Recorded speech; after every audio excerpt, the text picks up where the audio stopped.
Hello and welcome back to the Tamil Nadu International Surf Open. Chris Binns here alongside Drew Starling. How are you? I'm great. How are you? I'm alright. How's day 4 of competition shaping up for you here in India? I tell you what, we've had a really great 3 days of surfing, and the surf looks really fun as well this morning. A little bit bigger, so hopefully we've got another great day of surfing. You got absolutely snotted by a jellyfish yesterday. How's the foot? Yep.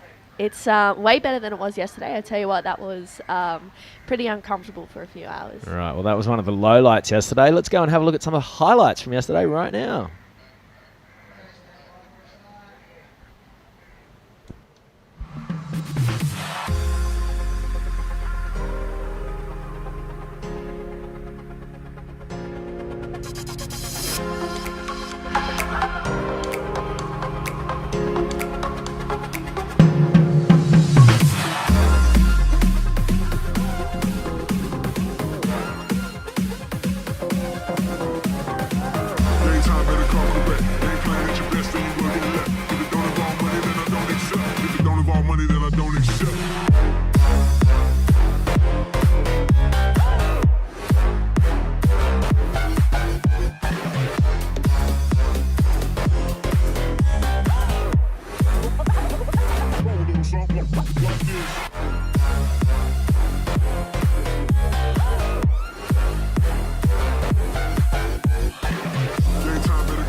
Wowee, bangers galore. That was the highlight edit from yesterday. And as you can see, pretty spicy conditions, and the competitors, as we get deeper into the draw, as you'd expect, the level goes up and up. And some great performances yesterday. We are getting very much down to the business end of proceedings. We're into the women's quarterfinals. We actually stopped halfway through the quarters yesterday. So this is quarterfinal number 3. True, you were actually in the last heat of the day yesterday. Run us through a little bit of what happened in your matchup with Shino Matsuda. Well, first, let's just have a look at this wave of Naomura. I'm going to suggest that's her 4-point ride that she opened up with. I'm still waiting on a score to come in for this wave of Sarah Rakita, who lives in Hawaii, has done for a fair chunk of her life. But proudly flies the Japanese flag. Her dad is a legend on the North Shore, and as you can see, conditions have definitely picked up a little bit this morning. It was stormy overnight, and the swell has come up. It's a little bit unruly, not quite as clean as we've seen some previous mornings, but there's definitely a little bit of punch out there. Anyway, as I was saying, back to your heat. There's a little rundown. Yeah, no, the last heat of the day, I feel like the contest director, Ty Sardi, made a really great call, calling it off after the second quarter final. Pretty much as soon as that finished, the onshore wind came up and the surf went a little bit funky. But it was a great heat. Shino put on we had a really great heat. I was really stoked to be able to surf with her and share the lineup with her. And, I feel like we pushed each other a lot throughout that heat. There was a few moments where I was like, Shino, I'm getting stung by just look out, be careful. And I don't know if she got stung, but I got pretty smoked, which is okay. That happens. But yeah, I had a really great heat, and it was amazing to be able to share that with her, and hopefully she can go on and win it. Fair enough. I did say that to her. I was like, you better go win it now. And okay, score dropping in for Sarah Wakita's opening wave was a 6.75. So already strong scores on the board. It looks a little bit tamer from this angle up on top of the Morris Resort than it does from down at sea level. But yeah, definitely a little bit wild and woolly out there last night. I had dinner at a seafood restaurant just down the beach, and the lightning storm, we were front row. It was crazy. Yeah, it would have been insane. Jessie said that the rain was so loud last night. I slept through it, so I didn't hear a thing. But yeah, we were watching a couple of lightning strikes come through at dinner, and I was like, uh-oh. Hopefully Binsey doesn't get smoked with the weather. Yeah, I caught a little tuk-tuk into town, which was fine. Wasn't sure how I was going to get home, but a very kind man at the restaurant offered to give me a lift home on his bike. Thought it was going to be a scooter. Turned out to be like a high-powered 250 street racer motorbike. Oh, wow. Next thing you know, we're whizzing through the streets of Mahabalipuram with cows wandering out everywhere. Lots of a slick honking track with lots of puddles everywhere. Yeah. You think I had a helmet on? No. I was like, let's hope that travel insurance aren't listening to the webcast right now. Anyway, moving right along. Wonderful dinner. 2 fantastic modes of transport. The way that the cows just roam here, obviously they are sacred in India, but they are everywhere. And they just walk out in the middle of the road and everyone just goes around them. Hopefully they move. If they don't, they just swerve, and hopefully another car's not coming the other way. Yeah, it was funny. I did go for a bit of a wander around the town last night just to try and soak up a little bit of the local atmosphere. Ran into Indian surfer Ramesh Budihal, who was thrilled to just be competing in the WSL on the QS here at home. And he was saying this year, he's got to go to Sri Lanka, he's got to go to the Maldives, and now this is just really capping it off. And yeah, just the colour and character out in the town is just awesome. It's so exciting and enriching to be in a place like this. We're pretty lucky the way that it's all going with surfing these days, where it is truly a global sport, and so many of us get to come to awesome places like this that would normally be a little bit off the beaten path. Yeah, absolutely. And I think a couple of the Japanese surfers yesterday were saying that they probably never would have come here if it wasn't for this event. And I think, they would love to come back for maybe a holiday, maybe a bit of a tourist trip. There's so much to see throughout all of India, especially Mahabalipuram, where we are. There's so many religious sites that you can go and look at, especially in this town. It's quite an old town with a lot of temples that are thousands of years old. Yeah, one of them on the headland right behind us. The surfers are pretty much at the base of the Shore Temple, which is one of the 7 pagodas. There's 6 more temples that are all underwater out to sea.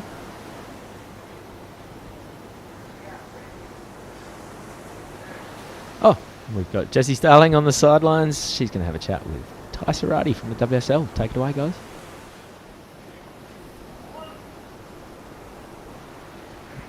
No, looks like we can't hear Jessie, so we'll have another go at that. Not much action in the water still. Just the 2 waves ridden. Sarah Wakita with a 6.75. Nao Amora with a 4. Nao has priority. And that is the Shore Temple just to the right. It's a little bit hidden by the trees. I'm not sure whether the trees are sacred, but if I worked for tourism, I'd probably prune them back a little bit just to make the temple pop a little more. Maybe we can figure that out today. See if that's something that can happen. I haven't for said you. anything that offends anyone. Sorry about that. bit of a slower start to this one. But Sarah has that 6.75. That's a pretty good score to start off with. It's a great score to start off with. So early in the day, just to come out of the gates like that. Sarah Wakita is an incredible talent. She's in the red jersey, so she is the top seed. Her brother is a fantastic surfer as well. And here she goes. This is under priority. So Naomura had a look at this and went, I'm not interested. And was that a mistake? Because Sarah Wakita, first turn was good. Second turn right in front of the rock, catches a rail and goes down. I don't know if there was much left on that wave, but the first turn's going to be reasonable score-wise, and will extend her lead with 20 minutes to run.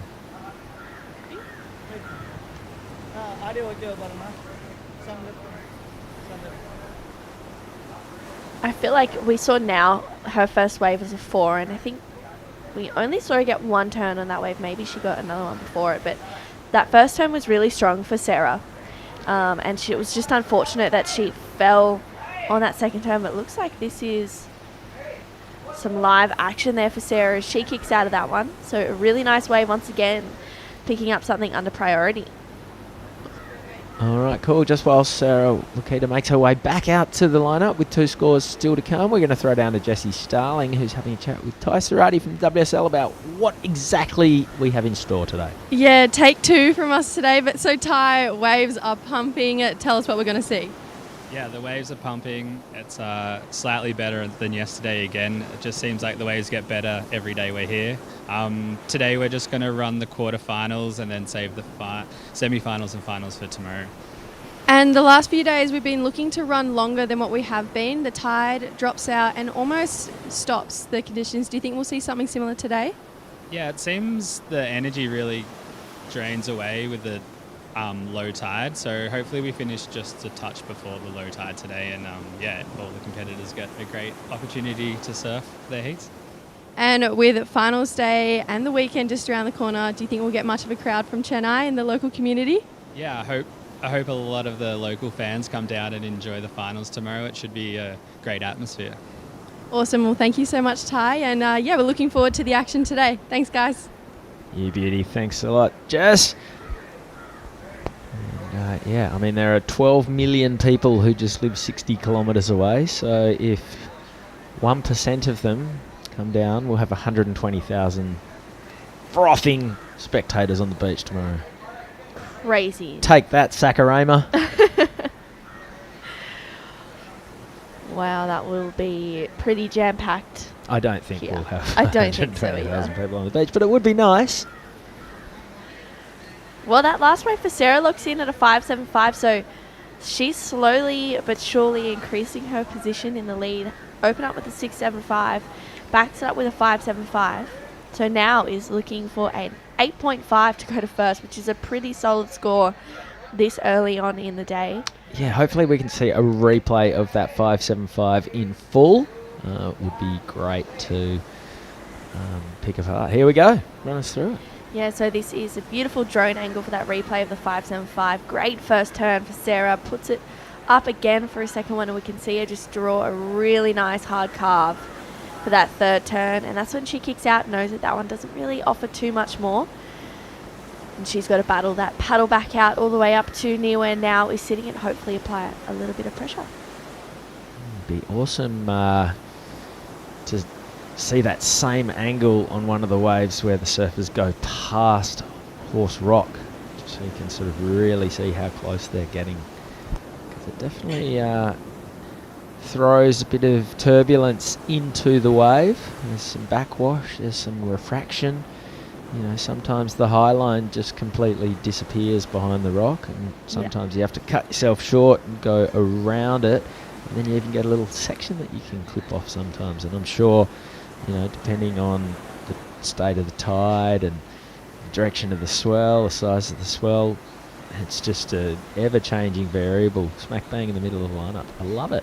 Yeah, absolutely. We saw yesterday a bunch of surfers riding past that rock, Horses Rock, and getting like 2 or 3 bonus sections on the other side of it as well, which helped a lot. They got a little bit more of a bigger score. We saw Gusku do it. He locked in that 7.25. as well. So he had a really great first turn. Here we go now, and we're up and riding.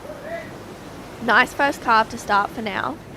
This one just standing up a little bit in front of her. Can she get around it? It looks like she does. Negotiating that backwash really well in front of the rock.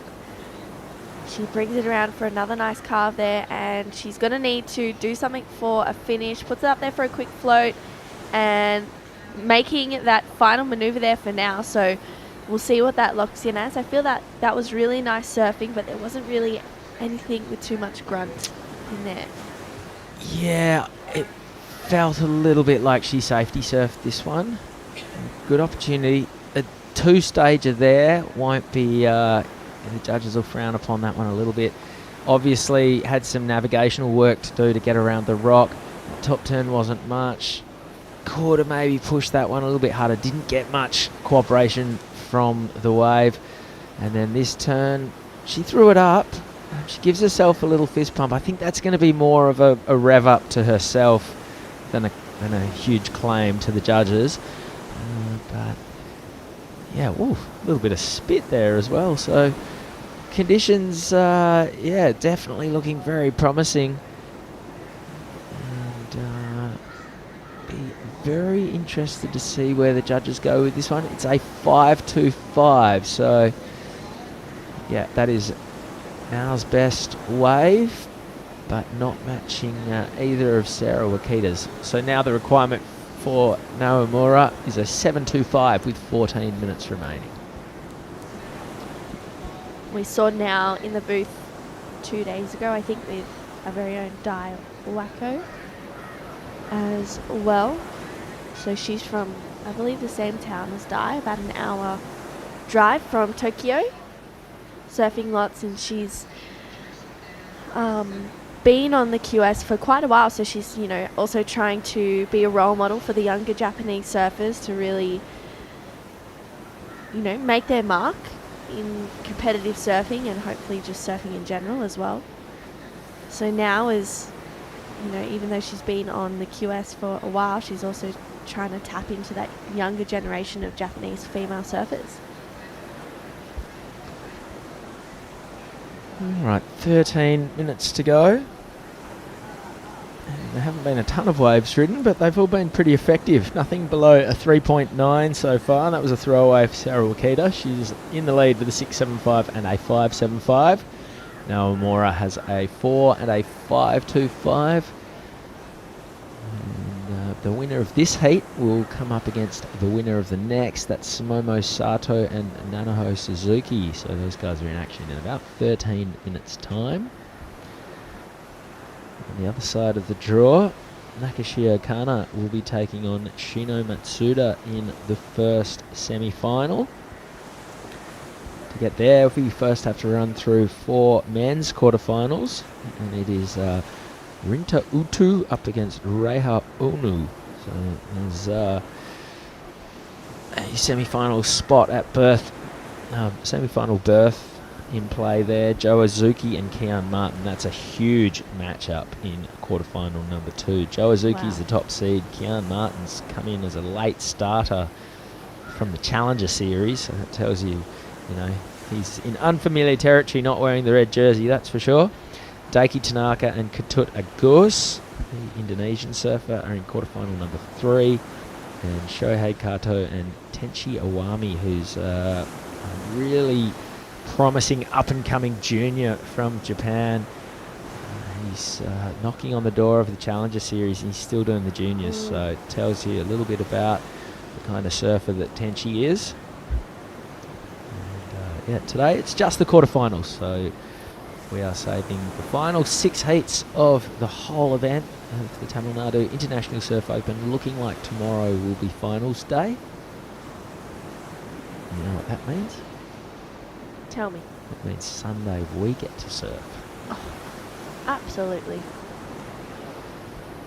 I feel like I've already had a couple of surfs. Yeah, you're in the event. The rest of us, working diligently, long days. Sweating it out. Not all of us are swanning around in lycras. Oh, guys, I'm in heat 3. Is it cool if I take the afternoon to go through my pee heat routine. Hey! I'm kidding. You guys have been great. Happy to have a couple of surfers on the commentary panel who actually know what they're talking about. A refreshing breath of fresh air. I'm glad. Dai Wacko as well, incredible surfer. So I'm pretty much the only one that's letting down our tag team at the moment. But anyway, No way. probably one of the strongest commentator cup foursomes that we'll put into play. Maybe we take on the judges. Make a Sunday showdown. Yeah. That would be fun. Who judges the judges? The surfers. Who commentates the commentators? Remember we had, you weren't there, but last year in No. Taiwan we had the a staff expression session, and a few of the feisty Aussies, maybe a few deep on the sponsors' products, found the beach commentators' microphones and were commentating all of us surfing for an hour. Love It was that. terrifying. Terrifying. Absolute boot on the other foot stuff. But, yeah, Would have been fun. brought the nerves out, that's for sure. 9.5 minutes to go. Waiting on a score to drop in for Naomura. She needs it to be a 7.25. It's not going to be that. Anything over 5.25 would narrow that requirement to first, but I don't think it's going to do that either. But talk us through the replay. Yeah, we'll have a look at this last one for now. Nice carve to start. And she puts it straight up in the lip. That's a better connection there for now. Even though it was only 2 turns, I liked the strength of that second turn there. So we'll see what comes through for the judges. For now, as you said, she's chasing a 7.25. I don't think she's going to get the score. But we'll see if that narrows the requirement for that last wave. But Sarah's sitting pretty with first priority. And the lead, she has a 6.75 and a 5.75. That last wave of now locks in at a 5.15, so that doesn't change her situation. She's still looking for a 7.25 here. But there's 8.5 minutes to go. There's still plenty of time remaining. She just needs to make her way back out the back and hopefully sell Sarah onto a dud, and then she can sit and wait for a solid one. But she's going to have to get the best wave of the heat if she wants to progress through to the semi-finals. You know what else happens on Sunday? Tell me. It would be my grandparents' 79th wedding anniversary. Wow. And you know where they got married? You said this morning in India. The cathedral at Chennai. At Chennai. Yes. Wow. So I might have to hire a car and Make your way there. go find the cathedral. That'd be pretty cool. What are the odds? Pretty crazy. I know. Well, you're definitely going to have to do that. It's on the way to the airport. Famous last words. Yeah. Next minute. Flight missed. Oh. Stuck in India. Not the worst result. Yeah, not the worst result. All right, 7.5 minutes to go. Just a little exploratory inquiry from Sarah Okita. Results in a half a point. That doesn't count. So it's still Sarah Wakita with a 6.75 and a 5.75. Holding on to a reasonable lead. Nayo Mora has a 5.25 and a 5.15. So a high 6 and a high 5 beating 2 mid-range 5s. Nayo Mora chasing a 7.25 with 7 minutes remaining. Tell you what, with the storm last night and a bit of cloud cover this morning, it's quite humid, but it's a lot cooler now than some of the blazing sun mornings we've been copping of late. Yeah, absolutely. Yesterday morning was really humid, quite muggy as well. I think it was just predicting that storm all day. This is one of those low-key days where you go for a quick paddle and don't bother putting on sun cream and get absolutely torched. Yeah. I did that in Cruy a couple of years ago, and I still have like scars on my back. Yeah, I got so sunburned that I've got like pigmentation on my back from not doing it. So I learned my lesson. I'm always putting sunscreen on even if it's not sunny. That's outrageous. Yeah, so bad. I mean, I have scars from most of the major surf breaks in Indonesia, but they're not sun-related. They're coral and seabed. Yeah, no, I got scorched. Occasional surfboard. I got proper. Yeah, it was bad. Todd Rosewall, one of our judges here, he's got a big old split in his head. Took one of his fins out at Winky Pop a couple of weeks ago. Oh, wow. Yeah. Heavy. Very. That- He's lucky he had FCS2 that popped out so easily, because if it had been a fixed fin, he might not be with us. Yeah, that would be not fun. All right, well, sleepy second half to this heat, but still very much a live ball game with 5 minutes to run. Naomura is chasing a 7.25. Sarah Wakita is looking to dispose of her 5.75 and really upgrade her two-wave total and extend her lead. She has priority. It's a silky-looking ocean this morning with all the storm activity from overnight just sort of simmering down. Crazy. The lightning was disproportionate to the thunder, I thought. It wasn't like huge amount of thunder, but the lightning was just sheets of the stuff just lighting up the sky, which science would tell you that's not actually possible, but that's just how it looked Yeah. and sounded. Well, the storm that we had 2-3 nights ago was so loud. I don't know if it was as loud last night, but the one the other night was, I've never heard anything like it before. It was amazing. Oh yeah, that was the one I slept through. Oh, yes. Here's I slept through that Naomura. last She's night. chasing a 7.25, a 4 minutes to run. We sort of missed the start of this wave, so hopefully we can catch it up on replay, because this is pretty crucial stuff. She's really sticking with it as it continues to run down the beach, gets one last turn in, and hopefully we have a camera angle of this one from start to finish, because it is a vital wave with 3 minutes 40 to go. Yeah, I'm not sure where that's going to come through as. I don't think it's going to be the score locks in a 3.6. Wow, straight in there. Yeah, it looks like a bit Judges of a did- smaller wave, I think. What we saw appeared a little lackluster. This is the replay. So yeah, it was a smaller wave. Didn't have that big first section that she could lay into. And yeah, 3.6 the result, which is pretty much exactly half of what she needed. A 7.25 that would put her in the lead. So just needs to do that twice as well, or on a wave bigger twice wave. as big, or Yeah. yeah. Anyway, you get the drift. 3 minutes remaining. Up next, Sumomo Sato is in the red jersey up against Nanoho Suzuki. There are only 2 non-Japanese surfers left in the field. Katut Agus from Bali and Kian Martin, who's grown up in Bali but surfs for Sweden. As we see another replay of Naomura. At this stage, 2.5 minutes to go. She's got to catch a few waves and just see if she can't sniff out a score somewhere. But probably need a bomb. It's going to have to be the best wave of the heat. That definitely wasn't a bomb, so it may be a bit of a slip up. Kian Martin, that's not a bad story, is it? Half Brazilian, half Swedish, grown up in Bali. Living the life. Living the life. But he's a hard-working young lad. He dedicates plenty of time to his craft.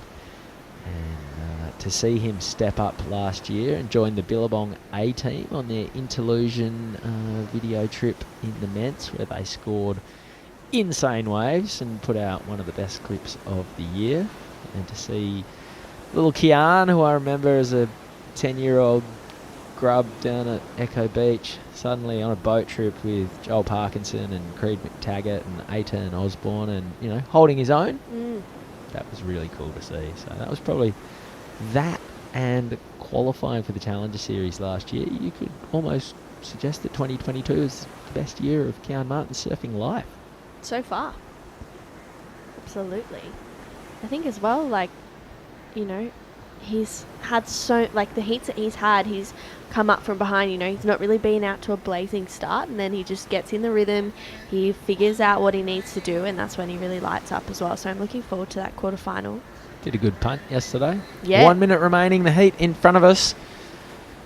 And at the moment, it's looking like Sarah Wakita's booking that that slot in the second semi-final. Ocean, it's crazy. Does this so often. Right before play kicked off, there was just waves being ridden non-stop. And all of a sudden, it seems pretty much becalmed as our two combatants take to the lineup. 20 seconds to go before we usher in our next quarterfinalists. Sarah Wakita has priority, so at this stage you think she's got it under control. We can hear the beach commentator counting this one out in the end. So Sarah Wakita came big guns blazing out of the gates with a 6.75 and a 5.75, and then not a lot happened for 20 minutes after that, but she will take the win. We're going to take a quick little ad break. We have one more quarterfinal for the ladies' side of the draw here at the Tamil Nadu International Surf Open. Don't go anywhere. We'll be right back after this break.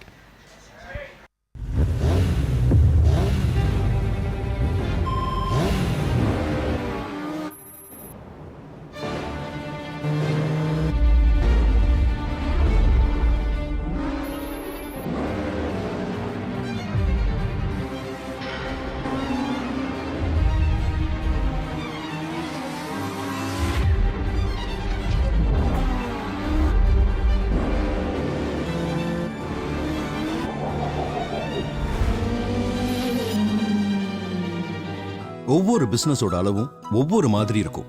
சின்னது, பெருசு, இப்படி. அப்போ current account மட்டும் ஏன் ஒரே மாதிரி இருக்கணும்? அதனால தான் சிட்டி யூனியன் பேங்க்ல புதுசா அறிமுகப்படுத்திருக்காங்க 5 types of current accounts. Start up, regular, silver, gold, platinum. உங்க பிசினஸ்க்கு தகுந்த மாதிரியான கரண்ட் அக்கவுண்ட்டை நீங்க தேர்ந்தெடுக்கலாம். ஒவ்வொரு கரண்ட் அக்கவுண்ட்டுக்கும் தனித்தனியா நிறைய வசதிகள் இருக்கு. இதுதான் உங்க பிசினஸ்க்கு துணை நிற்கும் சிட்டி யூனியன் பேங்கின் 5 கரண்ட் அக்கவுண்ட்ஸ். அதனால இப்போ ஓபன் பண்ணுங்க உங்க பிசினஸ்க்கான உங்க current account. City union bank, ராசியான பேங்க், ஈஸியான bank.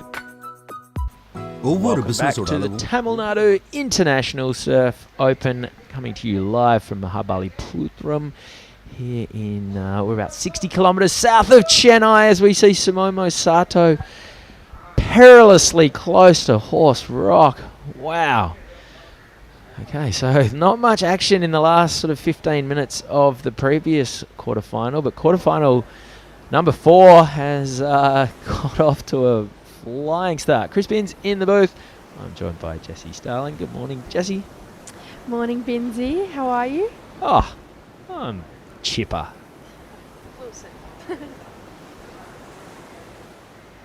Well, you've just been down at sea level, soaking up the vibe and the atmosphere. It's a bit of a different morning today to what we've been greeted with the last few days. What are conditions like in the big, brave outside world? Yeah, it's a little bit more stormy today, I'd say, but still, I think this is the best surf we've seen the entire event. You know, the waves, there's a lot more swell, a lot more push to it. So, yeah, I think everyone, it's quarterfinals time, so everyone gets that little bit more serious. Just trying to stay in the zone, trying to keep positive for the quarterfinals coming up. The men are starting up next. Actually just saw a few of the competitors come in with jellyfish stings that looked pretty nasty. So hopefully there's not too many out there. I know Samumu, who is in this heat, she was actually wearing activewear tights and then a long rashi to make sure that she didn't get stung, because she got pretty badly stung in one of the opening days. So could be the right idea to serve a heat today. Fair enough. Okay, this is a replay of Nanaho Suzuki. That was a sick turn. Didn't see what she got up to before then, but really laid it on the line. And, well, couldn't have got up to much more because a 4.75 was the result. So that pretty much tells you that is one turn. But it was the best turn we've seen so far this morning. Shimomo Sato, a 3.25 for her opener. And now we are seeing Nanaho Suzuki on her second wave. Safely skating past the rock. Gets the ender. Will she get a little left? She sure does. Well, that's a bonus section and a half. Managed to. I thought she was just doing the big wraparound, and then all of a sudden, little pump, and she's racing down the line and jamming out a little backhand hanger to sign off. Yeah, we haven't seen too many lefts out here, so being from a left, I definitely love seeing backhand surfing. So I would definitely ask for more of that. That left being Northern Narrabeen. Yes, Northern Narrabeen, my hometown. How much time do you spend at car park rights or alley rights? I spent a bit of time at alley rights, but we'll get back to that. So this is the last wave of Nanaho. So just a bit of a sleepy carve to get that one started. So this is the section she was looking for. Taps that one nicely, and here's that novelty little left we see. So first little snap, and then gets a bonus end section and really drives through it, whips it around, and yeah, she'll get back out there. So she'll just add to her scoreline with that one. But no, I spent a bit of time on the alley right, but the alley left is definitely my favourite. I think as soon as I'm at Narrabeen, now that we live up the coast, we're constantly going right. So as soon as I get to go home to Narrabeen, I just sit on the lefts, no matter if it's a closeout or not. Okay, this is a replay of Momo Sato's last wave. So we can see the surfers are, a long way from the rock wall this morning, which, we've only been here a few days, but that seems to be an indication of when there's more swell, the waves break further from the rock wall. And we can see Momo, she's in the longs as well, so these aren't steamers. It is red hot over here. You're not going to be wearing neoprene in the water. No way. But lycra protection from the jellyfish. So we've seen a few innovations here in the Tamil Nadu International Surf Open. We have an obstacle in the waves, and now we're throwing jellyfish at the competitors. I like this. This is great. Yeah, I like it too. I actually think Sumimo is definitely onto something. They're 30-minute heats. If you get stung at the start of a heat, like I saw my sister True get stung yesterday, and she was in a fair bit of pain afterwards. So if you get stung at the start, it might throw you off balance for the rest of the heat. So I think we should all be taking a leaf out of Simomo's book. Back in the day, Peter Druin, legendary surfer who invented the man-on-man concept, famously at the Stubbies event at Burleigh Heads, he was a proponent of no rules heats, full contact, no priority, none of that sort of stuff. And back in my days working at Surfing Life magazine, we decided to put that into practice. And Tim Baker, legendary surf rider, and myself went out and surfed a full contact man-on-man heat on soft tops, where we could run each other over, drop in on each other, hip and shirt front each other if need be. Glorious. So there was no shoulder hop priority. There was no shoulder hop priority. if you were on the shoulder, you were fair game to get flattened. I came out of it actually bleeding because Tim tried to tackle me, and he's an incredible guitarist. He has very long fingernails, and he just gouged my back. I came in bleeding. I'd like to see that. Maybe next time we come to India, we can add a novelty heat. I'd love it. Maybe parked on the sand. It's so cool. And that's like welcome to Chennai. But that's 60 k's north of here. 12.4 million people. Half of Australia living in one city. It's the 6th biggest in India. That's wild. Is India, do they have the biggest population in the world? They do. Wow. They've overtaken China, so more than 1 billion people. Crazy. That's wild. That is wild.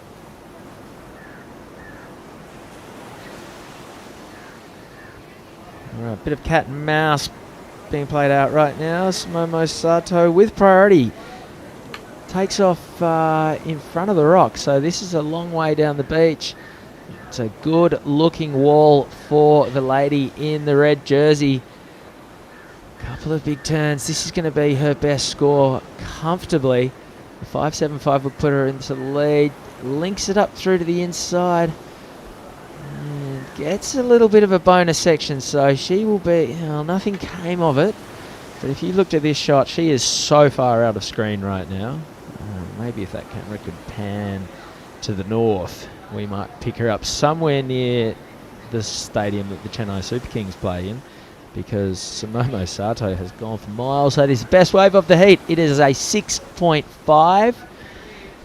And that now needs Nanaho Suzuki chasing a 5.51. If you look at the screen right now, you can see Nanaho pretty much behind Horse Rock, whereas on the smaller days, the surfers have been taking off next to the wall. Run us through this replay, Jessie. Yeah, I really loved that first turn from Samumu. Really spicy and energetic.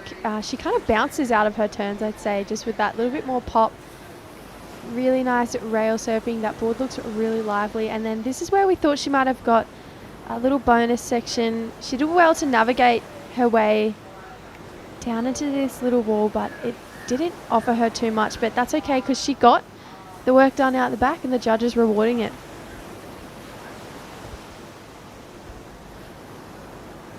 Okay, well, while Samomo Sato makes the long paddle back to the top of the point, we're going to cross to the winner of the last heat, Sarah Wakita, who's having a chat with her own Daiwako. Take it away, guys. Looks like surf has been improving a lot compared to yesterday and the day before. So how is the condition out there today? It was really fun out there. There's a couple good right-handers going through, so I'm really happy with that. And yeah, I'm happy to put my performance on there. So yeah, it was a good time. Great. Tell us about a little bit of a jellyfish situation out there. Yeah, it's pretty sketchy out there. It's better than yesterday, and I was definitely happy when it got called off because the jellyfish looked pretty bad. So yeah, there's not much out there this morning, so yeah, it's not that bad today. Great. Any message to your fans or supporters back in Japan and even in Hawaii? Yeah, for sure. I think my dad's watching back in Hawaii, so thanks for watching and thanks for tuning in from my friends. Yeah, semis are on tomorrow, so tune in. Thank you so much, and back to you guys. Awesome. Thank you, Di, and thank you, Sarah. She's so lovely, so happy, and probably one of my favourite surfers, actually. I feel like she's really competitively confident, and I really like watching her heat. I definitely take a lot from competing with her. Sarah lives in Hawaii, right? Yes. She lives in town, not the North Shore? I don't know exactly. I've actually never been to Hawaii. What? I'd love to go. So you've surfed in India before you've surfed in Hawaii? Yep. That's wild. I know. I haven't made my way to Hawaii yet. Unfortunately, the year I finished school, the next year I had all these plans and then the whole world went on hold. Oh yeah, that thing. That thing. But it's okay. Making up for it now. I'm in India. Sure are. I was going to say the secret to going to Hawaii is to go late season, sort of late January, February, March. But now that the pipe event doesn't run in December, it runs in January, February, sunset, and straight into sunset. I'm not sure what the dynamic's like. Yeah, and I feel like even if you went in December, everyone would be there practicing. So it's going to be busy no matter what. Don't think so. No, I reckon everyone does Christmas at home and then it goes, especially now that there's not a Challenge Series event in Hawaii anymore. Yeah, would be interesting because December always used to be absolute peak. You know, back when there were magazines, we all used to go. There was the Pipe Masters, obviously. There was every team had a house or multiple houses. Every surfer on their roster was there. Every photographer and videographer was there. And it was absolute chaos. And then you go January, February, and you're just mellow and cruisy. But yeah, I don't know what the dynamic's like. Last time I went to Hawaii was February 2020, right before everything shut down. Oh, wow, yeah. So, yeah, would love to get back there. It is awesome. You've obviously been in the industry for a while, but I'll get back to that. Oh no, I'm going to get back to it right now. You've seen heaps of photographers and videographers. In your professional opinion, who would you say is the best surf videographer you've seen through the years? That's a loaded question because I still work with a lot of them. But I can tell you a few bits and pieces about a lot of them. The guys with the biggest names, guys like Jack McCoy and Kai Neville in particular, I've seen it with Kai a lot. They work the hardest. Mm. It's crazy. They are probably the guys who could rest on their laurels. Taylor Steele's the same. You know, they've got the reputation. They've got other people filming for them. You know, they've got other editors working for them. But you go on a trip and they're still the first guys up, checking the surf, encouraging people, you know, you're a cheerleader as much as anything, trying to get the surfers in the water for as long as possible, as early as possible, to try new spots and all the rest. And you go on a trip with Kai and he will hike up a mountain to get a shot. He will, you know, swim in and stand on the shore all day long, getting nailed by mozzies and the sun. And he'll still do that now. So yeah, it's really impressive to see firsthand guys like that. I worked a lot with two guys, Ryan Kenny and Talon Clemo, and they were both, you know, they'd shoot all day long as well. Used to work with our own Sam Norwood back in the day, who's now running these webcasts, and Sam would have the all-time highlight reel of me just falling off. If you wanted to see the worst wipeout compilation ever, I'm sure you could go into the vault and Sam would just have me blowing fantastic waves all over the world. So Sam, if you're listening, if we could organise that, that would be amazing.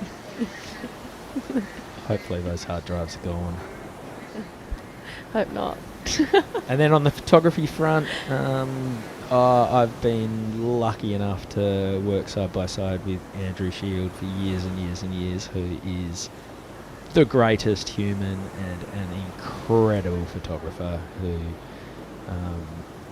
no job's too big or too small, and he treats everyone the same, whether they're, you know, a little 12-year-old kid who's up and coming that the magazine needs a postage stamp photo of, or, you know, he's shooting Mick and Joel and Steph out at 8-foot snapper. He treats every job the same and every person the same. All right, here goes Momo Sato on her forehand.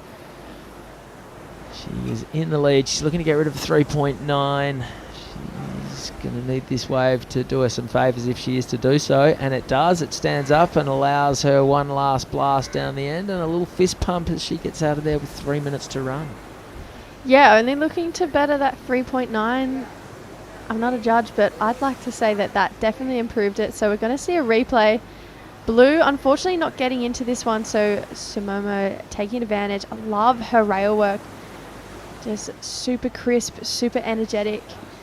And she goes in front of the rock, and this is where that backwash, like we saw on a few waves yesterday, gives it another little double up for that inside section. Yeah, it has that little fist bump. She loves it. And there it is, a 4.5. So a 6.5 and a 4.5 is an 11-point total. Nanaho Suzuki is now chasing a 6-1-1 for the lead with 2 minutes 20 to go. So very attainable score for Nanaho. She just needs to find the right wave. She naturally does have priority. Can she get the opportunity that she would love? 2 minutes remaining. There is a semi-final matchup with Cheryl Wakita on the line. And then we're rolling on into the men's quarterfinals. Rinta Utu and Raya Onu.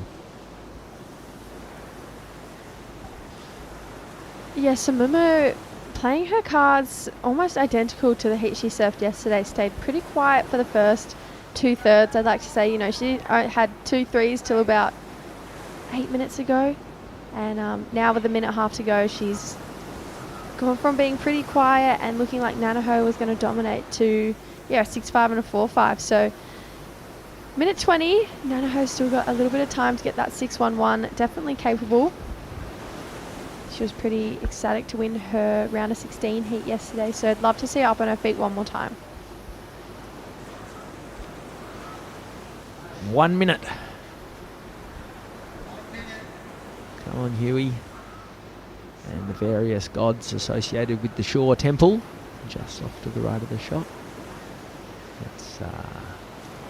Let's just get one more set, hey? Sort this one out in style. 45 seconds remaining.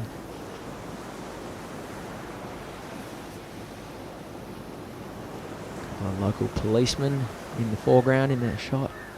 Incredibly tight uniforms in this part of the world. 30 seconds remaining.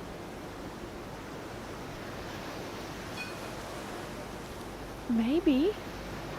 Well, A there's little some line. lines. 20 seconds. Will this get to Nanaho Suzuki? She's got 15 seconds to go. She's going to have to pull the trigger on this one. And no, it looks like it's going to be game over. So the siren sounds, and it is Sumomo Sato who's come from behind in the last 10 minutes of this heat with a 6.5 and a 4.5 to snatch victory from Nanaho Suzuki. We're going to have a quick ad break, and we'll be right back with more action from the Tamil Nadu International Surf Open right after this quick break.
Welcome back to the Tamil Nadu International Surf Open. We have rolled on through to the men's quarterfinals. We have Heat 1 in the water, Rinta Otto and Raiha Anu. I'm True Starling. I'm joined in the booth with Jessie Starling. And that looks like a pretty great last heat there, Jessie. Sumomo Sato kind of putting on a clinic. Yeah, Sumomo, she kind of did the similar thing to what she did in the last heat. Stayed really quiet at the start, waited, picked her waves perfectly. She turned the heat in the last 10 minutes, similar to what she did yesterday in her round of 16. So staying patient but staying confident. I'm really loving her approach to her heats. But yeah, we've moved into the men's. We've moved into the men's, and it's Rinta versus Raiha. And for me, Raiha has been one of the standouts in this event so far. So I'm excited to be commentating yet another one of his heats. The waves have definitely showed up this morning. So yeah, hopefully we can see some pretty impressive surfing from these guys. Yeah, absolutely. 30 minutes once again for these heats. So plenty of time as well. And the waves have just, the last 2 days seem to have, increased a little bit. The surf looks really fun right now. There's definitely opportunities. We've got some bigger walls on offer. So I feel like we're going to see some solid surfing from the men in the lineup. No takers on that one for Rinta or Raiha. So you're going to finish up the men's quarterfinals and call it a day. We're going to save the semi-finals and finals for what could potentially be a finals day tomorrow. We saw Rinta have a little paddle at that one, but opts out. And out the back, this looks like Raiha Ono getting the first quarterfinals underway. Nice first carve to start for the Japanese surfer. A bit of a check snap there as he lines it up for a better looking turn. Unfortunately comes unstuck. So that was pretty unfortunate there for Raiha to start off the heat with a fall, but nonetheless, still plenty of time. Let's have a look at the replay here. Jesse, talk me through it. Yeah, so this is Raiha looking into his first wave, but really nice opening carve. Such a shame because this one looked like it was going to have a nice wall down the end. He goes for that end section. You can see the backwash that comes off Horse Rock there. Unfortunately, not playing in his favour. He's been doing really well to navigate that backwash the last few days, so I'm sure he'll get back out there and give it another go. Nonetheless, he'll get a small score to start off his campaign. Absolutely getting that score locked in. 275 for first of Raiha. We've got 25, just over 25 minutes remaining.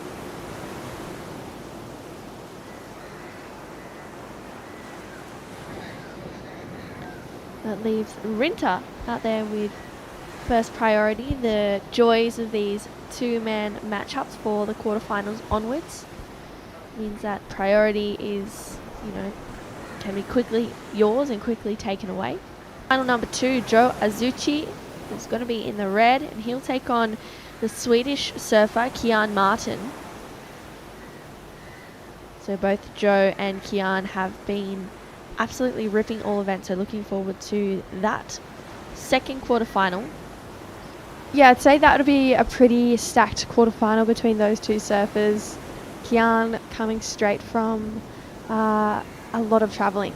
He's come from South Africa to Huntington and now to here, and he's looking like he's in pretty good form. He's had pretty consistent run of heats through the event so far, and Joe keeps surprising us. He keeps having slow heats at the start, and all of us have, we keep saying this is really unlike Joe, and then he just, the last 10 minutes, comes out of the gates firing and usually gets a 7 and a 6. So interested to see if he'll change his tactic today, if he'll remain patient and just wait for the right ones, or who knows, maybe they'll get a flurry at the start and it could be a different story. Yeah, well, here we go. Really nice first turn there for Rinta.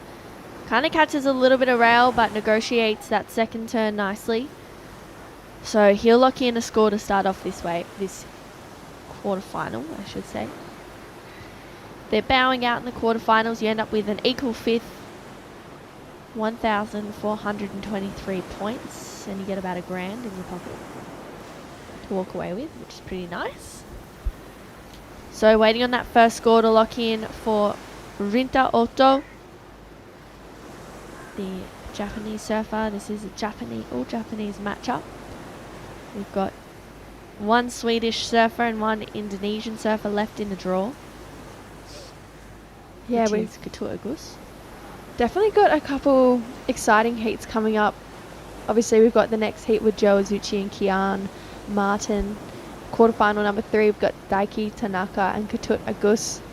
Daiki has been really impressive. In his heats, Binzi keeps referring to him as just a grown version of Hiroto Ohara, who won the US Open a few years ago. Mm-hmm. And then quarterfinal number 4, we have Shohei Kato and Tenshi Owami. So yeah, all 6 of the surfers that we'll see competing coming up have been in really great form. Obviously Katut, the last Indonesian standing.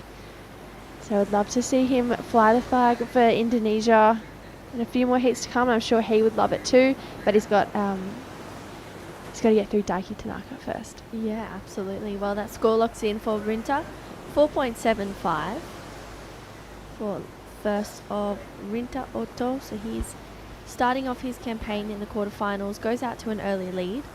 Raiha only needs a 2.01. You can see Rinta making the paddle back out, hopefully dodging a couple of jellies along the way. Seems like we've had a few people being stung by jellyfish this morning, Jesse.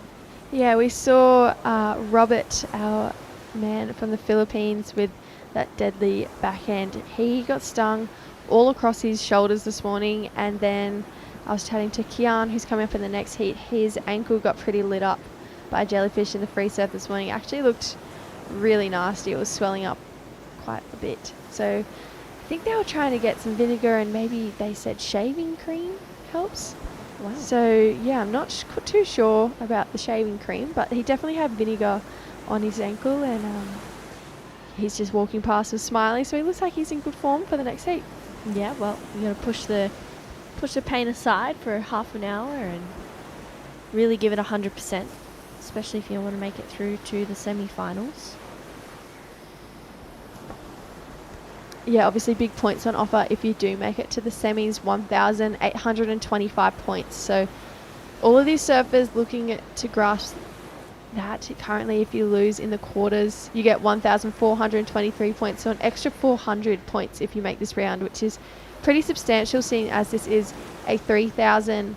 First place gets 3,000 points, second with 2,340. So yeah, everyone looking to get that ever wanted 3,000 points, but if not, you've got to be pretty happy with a quarterfinal finish too.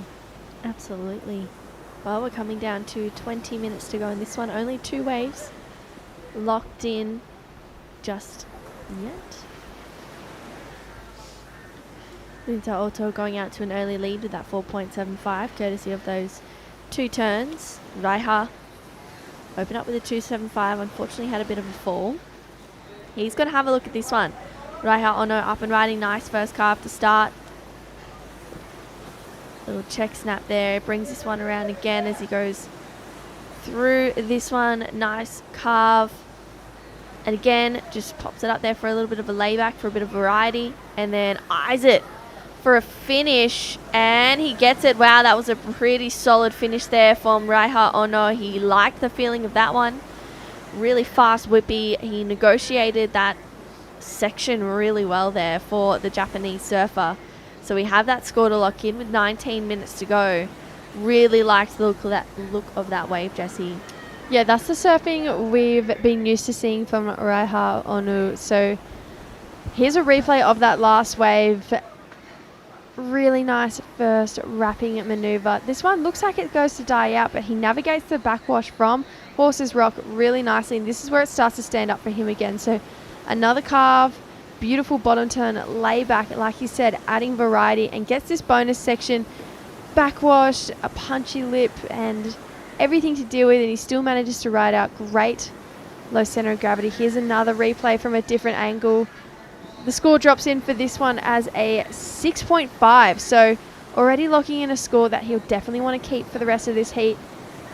Yeah, really nice variety. Gets over that bump, and this is the turn where he probably got a lot of the points from. That was a hard section to navigate, and he does it with style. So 18 minutes to go, 6.5 in your lineup. You'd have to be pretty happy with that.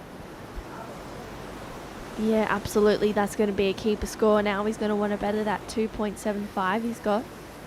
Rinta Otto only needs a 4.51, so still a small score required for second place to go up into the lead. But we still have plenty of time. I'm sure we'll see a couple of situation changes coming through.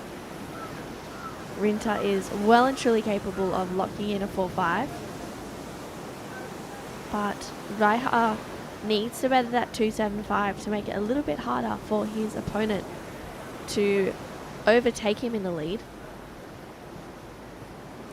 Looking forward to speaking to Sumomo Sato hopefully shortly with Dai about her heat and how she was feeling in it. We've got just on 17 minutes to go. And Raiha locking in that 6.5, he'd be feeling pretty good with that one. Yeah, 6.5 is definitely a score you'd love to have in your lineup in a quarterfinal. I'm sure he'd be looking to get a score even bigger than that so that the 6.5 is his backup. I know I'd definitely be happy with a 6.5 in a quarterfinal. However, you know, Rinta is a great competitor, so he'll definitely have to do more work. He'll have to get rid of that 2.75 if he wants any chance at making this quarterfinal. Absolutely, backups are important. Judges count the best 2 waves, not the best one, so he's going to need to fight to get a decent backup to make it harder for Rinta, who only has a 1 score of 4.75, but he holds priority. We've got about 16 minutes to go in the first quarterfinal for the men. We've got a pretty stacked last 3 quarterfinals. We've got 8 surfers left, At the end of this round, we'll have 4 for the men. Yeah, only a short day of competition today, so 6 heats today and probably 6 heats tomorrow, I think is what we're looking at to finish the event tomorrow, potentially Sunday. We will just have to wait and see, but both the head judge and the contest director, both named Ty, have been making a great decision, you know, on when to call the comp off and when to run, really. And yet the last few days we've been looking to run more heats than what we've been able to, but on that low tide it kind of stops out there. Yeah. So I think both the Ties making a really good call to basically call the event off yesterday afternoon. Unfortunately, you were one of those heats where it did slow down a little bit, but you still managed to get a few waves out there. So great conditions this morning. And yeah, it's been an exciting day of competition so far. Yeah, it has definitely been a great day of competition. Here we go. This is Raiha up and riding. Nice, solid first turn there. And again for another one for Raiha. And puts it up there for a nice finish. So that's definitely going to better the 2.75 that he has. Make it harder for Rinta Otto to move up. You can feel that he really likes how he's surfing. And he's enjoying his time out there, Jessie. Let's have a look at this replay. Yeah, I really liked the look of this wave. That first turn, heaps of spark out of it and straight into a second. There was a section there, but unfortunately a bit of wobble. It finishes that one off really nicely.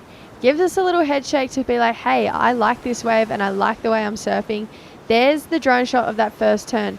Really nice. I love the energy and flow he has on all of his waves. I think I've said it before. He matches his energy on every single wave, whether it's a set and inside one. Just even if the wave's going to die out and he can only get one turn in, he puts 110% energy in, which is why I think I've enjoyed watching his surfing so much.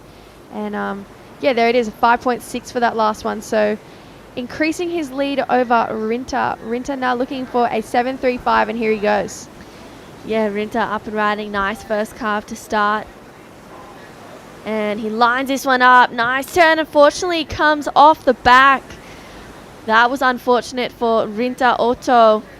Looks like we've had a bit of an announcement as well. We are going to go on hold after the men's quarterfinal heat 1. So we're going to go on hold after the completion of this heat.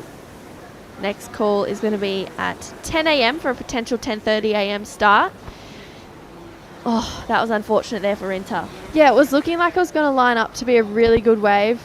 Unfortunately, yeah, just coming unstuck on that second turn. So we had that first wrap. The wave steepens up here. He really pushes hard with the back foot, knowing he needs a 7.35. Right idea, unfortunately, sitting too much on that back hip, so forcing him to come off the back of the wave. But nonetheless, Rinta, a very talented surfer. He will get another chance. Raiha out there with first priority right now, so he just needs to be patient, needs to better a 5.6, and Raiha just needs another wave like that and to capitalize on his turns. Yeah, absolutely. 12 and a half minutes to go. Yeah, not long left in the rest of this heat. Looking like Rinta, I feel like he just wants to create a little bit of rhythm for himself. He was looking at that inside one then. Sometimes I know that if I fall on my first or second wave, or even if I fall 3 waves in a row, I just want to catch more waves so I can create a bit of rhythm. Okay, there it is, and then I build from there. So maybe that's what Rinta's looking to do. Raiha does have first priority though, so maybe he's trying to sell Raiha on not an excellent wave so that he can have priority to get the next best one. But with 11 minutes and 40 seconds, a 7.35, he can break that down into 2 scores. And he really needs to make sure that he doesn't let the frustration kick in. You can see that Raiha is applying the pressure to Rinta as well. You know, he's kind of sticking really close to him. He's making his presence known to Rinta just to be like, hey, I'm here. I'm in the lead. I have priority. So if the wave comes through, I'm on it and you're not, pretty much. And he's probably trying to just kind of, in a way, psych out Rinta. So Rinta really needs to block out those emotions and either sell Raiha on a wave or just be patient and trust that, you know, a wave is going to come for him. He just needs to stay really composed out there. Otherwise, the frustration he's going to get to him, and it's could get the better of him. Yeah, I think the most important thing is to stay present and to stay positive, no matter what situation you're in, whether you need a 7.35 with 10.5 minutes to go or with 2.5 minutes to go, there's always a chance. So Rinta surfed enough heats to know that he's capable of that score. He wouldn't have made it to the quarterfinals if he wasn't getting scores like that. We've seen excellent scores in every heat so far of the competition, so we're looking forward to seeing him get up on another wave. I'm sure he will challenge at 7.35 if he gets the opportunity. Yeah, absolutely. Well, we are coming down to 10 minutes to go. Here we go. Rinta having a paddle at this one. Under priority. Nice first turn to start there for the Japanese surfer. Brings it around for a solid second turn. This one looks like it might just wall up for him. Can he get a finish? He puts it up there. He needs to ride out. He does. So solid stuff there from Rinta Oto. Not letting the pressure of Raiha get to him there, Jessie. Yeah, that was a really great wave from the surfer in red, Rinta. So I definitely think that'll better his scoreline for sure. We are going to see a replay. So this first turn is where all the points lie. Times it perfectly. Spray goes through the air straight into a wrapping carp. And this is where we see that he's going to get a bonus section. He gets a little bit of speed for down the line and finishes this one off, ticks all the boxes. So I definitely think he will improve his scoreline. He'll drop that 2.65 for sure. Whether or not it's a 7.35, I will leave that one to the judges. Loving this drone shot replay of the last one of Rinta. This last turn is where he just puts the cherry on top of the cake and goes, yep, thank you, I'll take a score for that. Yeah, really solid surfing there for Rinta. And while we're waiting on that score for Rinta Oto, down to Dai, who is with the winner of the last quarterfinal, the last semi-finalist to lock in. That is Sumomo Sato. Take it away, Dai. おめでとうございます。ありがとうございます。結構スローヒートな感じだったんですが、ヒートいかがでしたか？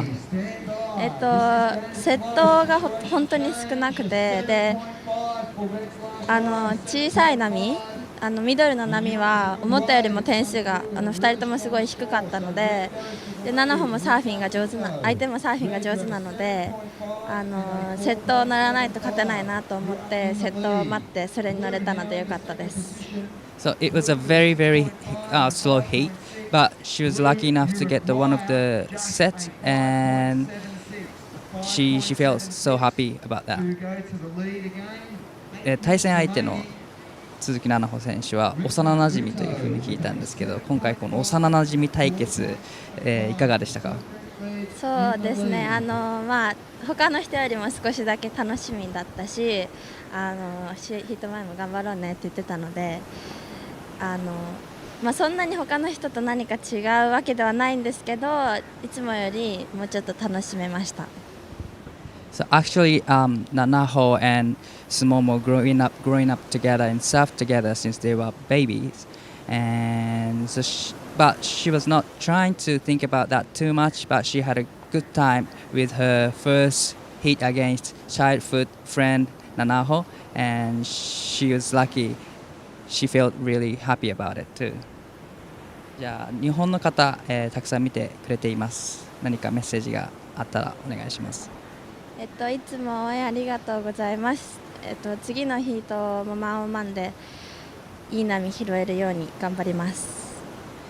Back to you guys. Thank you so much, Dai. Thank you, Sumomo. I did not know that Sumomo and Nanaho grew up surfing together, so that would have been a really hard heat for the childhood friends there, but it would have been probably bittersweet for both of them.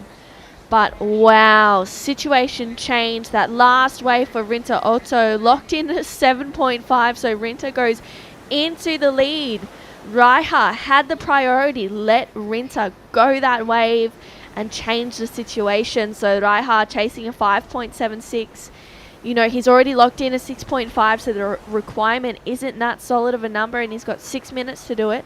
He has priority, so now it's his turn to stay composed and kind of not worry too much about potentially it was a mistake to let Rinta go that wave. Yeah, and it wasn't like they were sitting far apart. We saw from the drone shot moments before that they were pretty much holding hands in the lineup out there. They were sitting next to each other. So Rinta, opportunity, like we said, he's an extremely talented surfer. Here's the replay of it again. This is the 7.5 that was locked in for the last of red. Beautiful first turn. I think that's where majority of the points were. No stopping, straight into that second maneuver. So plenty of flow from the surfer in red, and then finishes it off really nicely with that end turn. So the judges loving that. That's a 7.5 for red. Does change the situation with 5 minutes 20 seconds to go. Blue would be looking to get a move on. A 5.67 is what he needs. Only 0.16 more than his previous score of the 5.6. So he knows what he has to do. He's got the surfing, he's got the talent. We haven't seen Raiha in a pressure situation like this yet in this competition. So yeah, I'm excited to see what he can do in the last 5 minutes. Yeah, absolutely. There is plenty of time to go.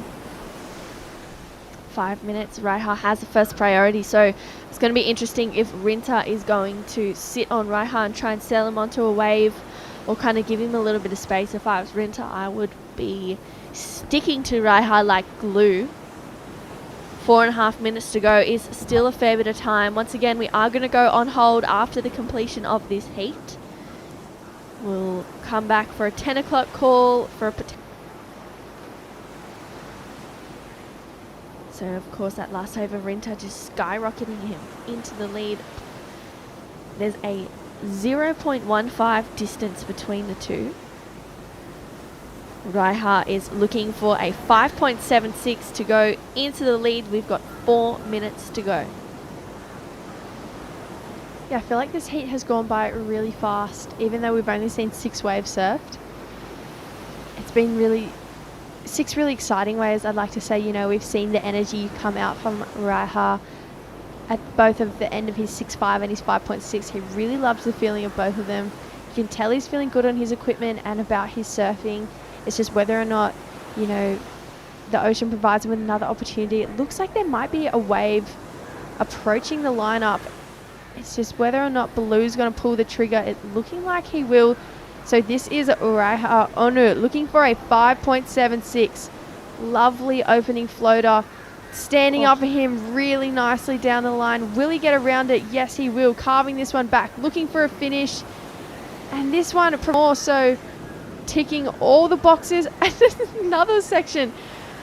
Yes. Wow. He liked that one. Yep, you can definitely see he liked the feeling of that wave, and I can see why.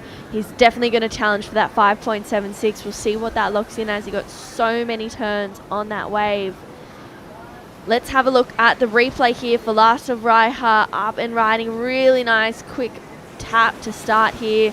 Solid connection there for Raiha. He brings it around here for a nice solid carve, and again just up and over, releasing the fins. Tags that section again, and even, as you said, Jesse, gets a bonus section here. Yeah, you thought he was done on the turn before that one, but no, the wave offers him another one. This, for me, this is the money turn, this turn. Right in the pocket, pushes off that back foot, perfect fan of spray, then comes back around, a really aggressive carve from Raiha. Kicks the tail again on that one. This is the turn where we think he's done. So he pretty much ticks the box there, but no, ends up getting a bonus section. That board looks really fast and lively under his feet. In my opinion, potentially the best wave of the heat. Yeah, that little extra bonus section was definitely the cherry on top. I think he's more than likely going to get the score to move up into the lead. So we'll see what happens there with 1 minute and 40 seconds to go. Looks like we're going to have another look at this wave from a different angle. Oh no, this is another wave actually. So Raiha up and riding again. Nice second connection there, and he gets out. So 2 solid turns there for Raiha with just under 90 seconds to go. We got 2 scores to lock in. 2 really important numbers. Raiha was chasing a 5.67 to go to first and overtake Rinta Otto. He has the best wave of the heat so far, a 7.5 and a 4.75. But waiting on those last 2 scores to lock in for Raiha. We're coming down to 1 minute on the clock. All right, there it is. That last score for Raiha locked in at a 7.65. That changes the situation with 50 seconds to go. Rinta now needs a 6.66 to go up into the lead. Again, he holds priority. There's 40 seconds to go. Will a wave come through in time, Jessie? Wow. Yeah, I know. This has really been a bit of a ping pong match of a heat. We've seen Rinta come out of the gates with that 4.75, then Raiha with the 6.5 and the 5.6, then Rinta changed it back with the 7.5. Now it's back in Raiha's corner with that 7.65. A 6.66 is well within Rinta's capability. He has got a 7.5, so it's just a matter of the time, really. So 10 seconds to go. Looking like a wave might get to him in time. It's just whether or not he stands up. Unfortunately, after the hooter, I think. Yeah, we'll have to wait and see. That is a call determined by the judges.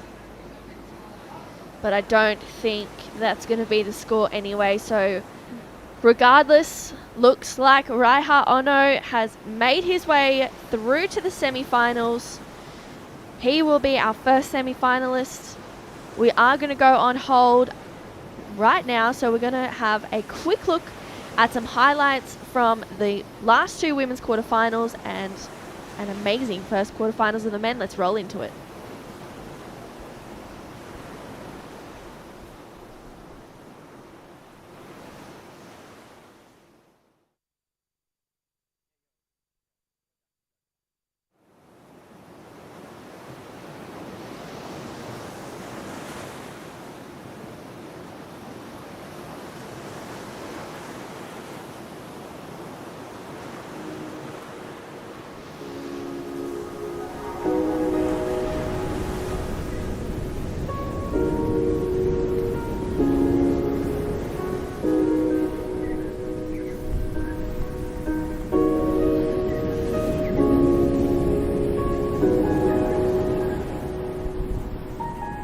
அப்படியா?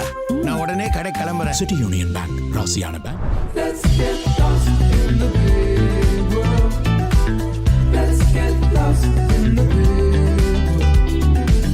Let's get lost in the big world.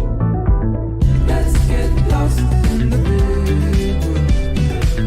Let's get lost in the big world.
நான் மேலே போயிட்டு மாற்றுறேன், மாற்றிட்டு நான் அங்கே போயிடுறேன்.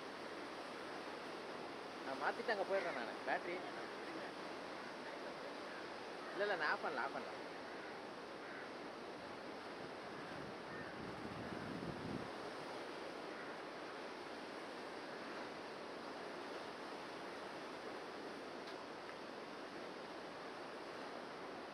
Okay.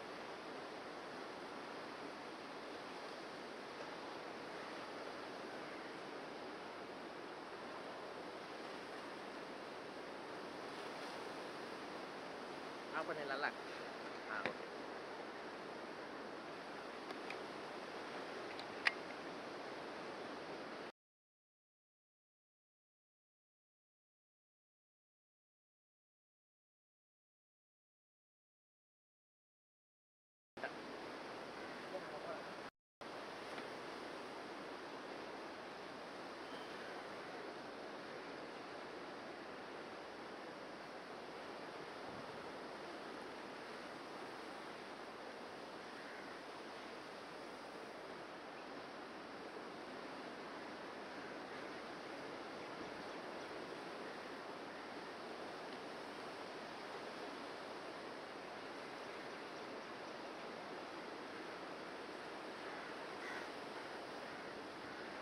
இல்லை மாட்டா, அதை மாற்றிட்டு அப்படியே சாப்பிட போகலாம். போயிட்டு வந்ததுக்கு போகலாம். சரி okay.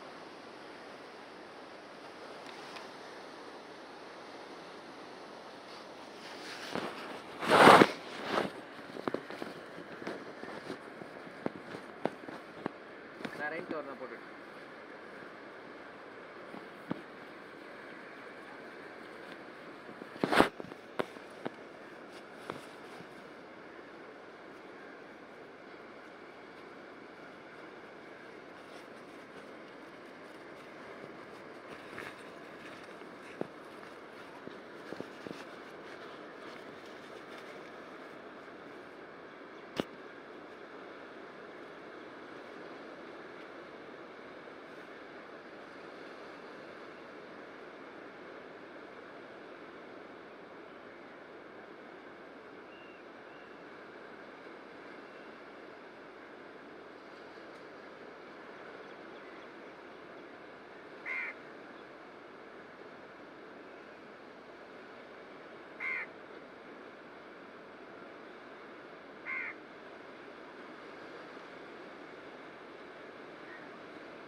Hi.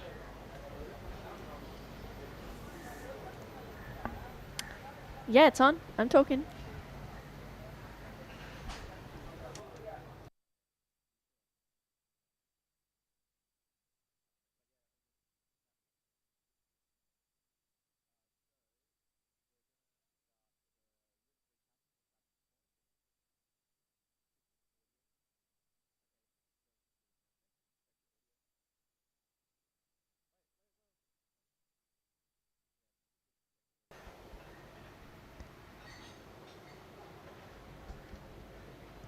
Checking my audio. Checking my audio.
Welcome back to beautiful Mahabalipuram here, about an hour and a half south of Chennai. This is the Tamil Nadu International Surf Open, and as you can see, Mahab's point is starting to turn on. Crispian's here alongside me is True Starling, and what do you make of the conditions right now? I tell you what, it looks like a whole lot of fun out there, Binzi. We saw some really great rides a little bit earlier, so it was a great call to be back on. It got a little bit slower before, hence why we paused competition for a little moment to let the waves come through. You had a surf. Tell me how it was in the dripping water. wet. It was really, really fun. I was having a good chat with Shohei Kato, who's coming up in quarterfinal number 4. And he was screaming his head off out there about how good it was, saying, why aren't we on now? Let's go, let's go. And so here we are. We're back on. It's starting to click, and it was a lot of fun just then, running from behind the, next to the rock wall, then past the rock, either the high line or on the inside, and then working its way down the beach. So I think we might be in for 3 pretty awesome quarterfinals to complete this round and set us up for finals day tomorrow. Yeah, absolutely. We're going to kick off the action again with Joe Azuchi and Kian Martin, who are going to be in the second quarterfinal. Yeah, 2 very fleet-footed natural footers. They will be licking their lips because it is pumping out there. And I've been laughing at competitors and people like yourself who've got nailed by jellyfish this week. I got my karma just then. Yep. That's those orange ones. Yep, they get are you. Nasty pasties. Big blobby things with orange tentacles that wrap themselves around you. I got well and truly done. We're going to have a quick little recap of this morning's action right now.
What a great day of surfing we've had so far. We finished off the women's quarterfinals seeing Sumomo Sato as well as Sarah Wakita move on through to the semi-finals. We had a great first quarterfinal for the men.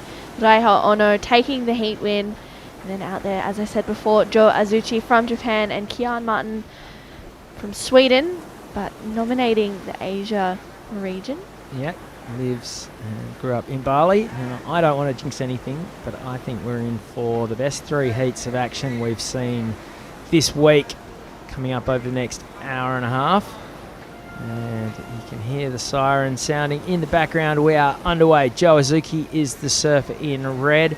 Kian Martin, who's come directly from Huntington Beach, resurfed at the US Open of surfing on the Challenger Series, is the surfer in blue. And there's a little bit to unpack about the conditions right now. It seems like there's 2 swells sort of tripping over each other a little. You paddle for some waves and they're fool's gold. They're not quite there. And then there are other waves that are these double ups with wedges that push down the beach.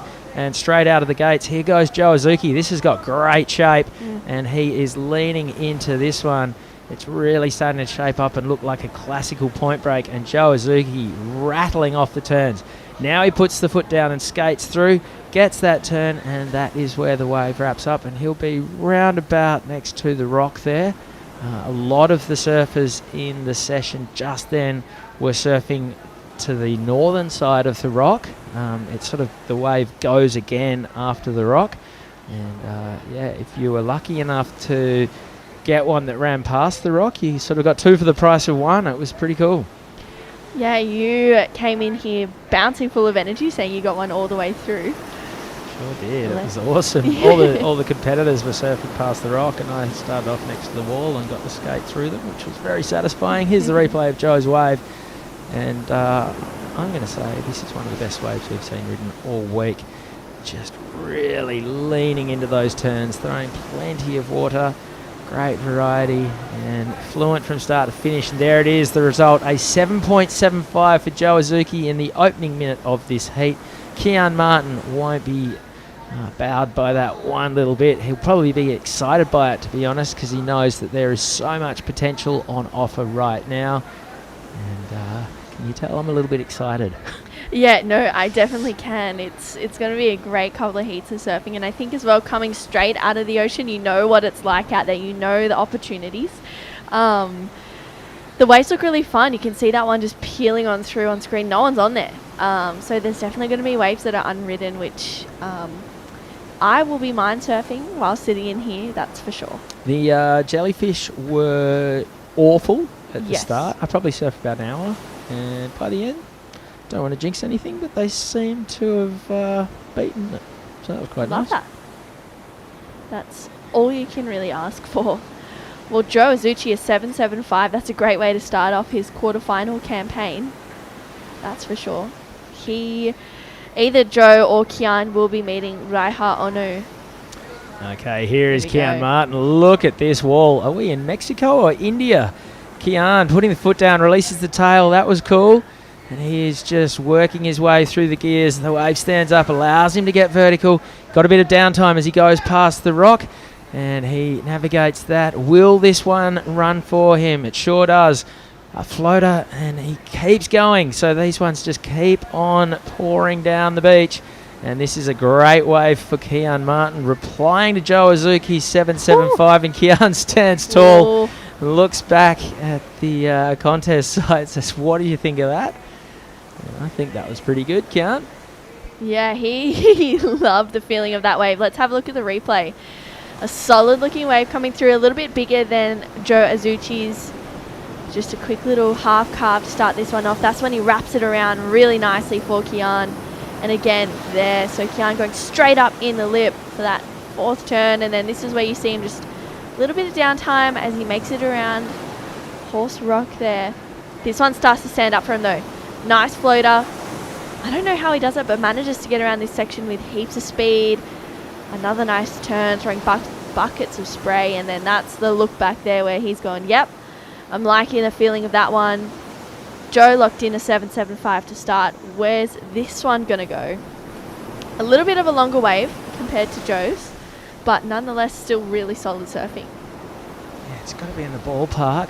Those opening turns of Joe Azuki's maybe had a little bit more pepper on them. But Kian, you can see the impact that the rock plays on the lineup. There's definitely a build-up of sand around it, and the wave does flatten out across that section. But, yeah, that was cool. The judges are taking their time with this one because we haven't seen a wave of that length ridden so far. Yeah. And, it's the old debate of quality versus quantity. Joe Azuki rattled off 4 just rapid-fire, spicy turns. Kian, he definitely had some high notes of his own. He had the tail slide, he had the floater, he went vert on one. There was plenty of variety. Maybe just not quite as big and crisp as Joe Azuki's turns, but more of them, more of a fluent wave. You know, you come back to asking yourself, which wave would you rather have? You know, if you'd caught it, to be honest, I'd be happy if I could surf like either of these blokes. The judges are saying just a little bit less for Kian, and fair enough. So a 7.25 the result, but only 0.5 in it and still 24 minutes to run. Yeah, well, really small separation there between first wave of Joe and Kian's, but I think Joe's wave, even though it was a little bit shorter, he had just really seamless connections in between his turns there, whereas Kian's was maybe a little bit of wobble in between the waves, maybe not as many turns were really as drawn through and I guess finished. A couple of were cut short, I guess because he was racing so far down the line trying to get that length of ride. But still, a 7.25, a great way to start the heat. They're really close in the ballpark. Yeah, they sure are. These guys will have surfed tons of heats against each other over the years.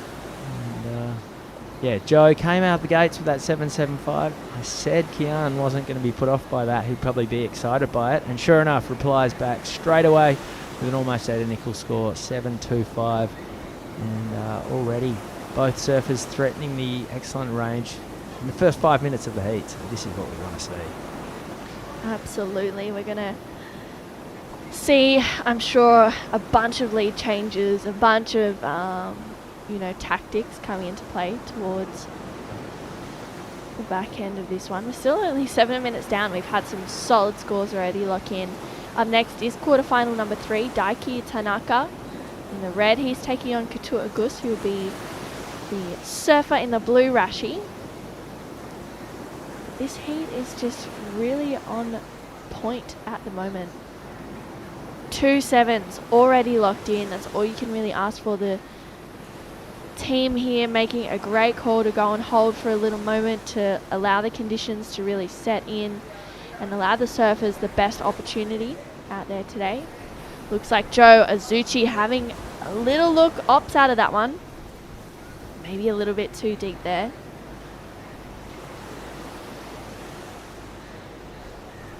So that way, just kind of running off a little bit. Yeah, there's still some things to figure out in the lineup. There's a strong current actually pushing down the point, so if you want to sit up the top, you are constantly battling to stay in position. There's the jellyfish. They're hopefully on the wane. It appeared to be the case through my hour plus surf just then. There's the option of, a lot of the surfers just then were sitting past the rock. You can see these two are both sitting between the rock and the wall. And there's a bit of a double up factor as well. So there's a few things to think about. Local knowledge, if you put in some time in the lineup here, would be invaluable because it's definitely a tricky lineup. Okay, Joe Azuki has priority and he plays the priority card on this wave, skating down the line. So needs to get over the flat water. Now flies up and into the lip and nothing comes of that. So the major result of that exchange was that Kian Martin picks up priority. And Joe will paddle back and rejoin him with a minus score to his name. Well, Joe Azuchi unable to really, capitalize on that wave. It looked like it was going to run off a little bit too fast as well. So Kian absolutely licking his lips at that. Gains first priority. He's able to, choose the next best wave that comes through. So Joe Azuchi just needs to regain his headspace here. There's still 20.5 minutes to go, so these 30-minute heats allowing plenty of time for our surfers. Especially with the conditions coming through, we can see a couple of free surfers out there to the left of the contest area, just enjoying these beautiful conditions.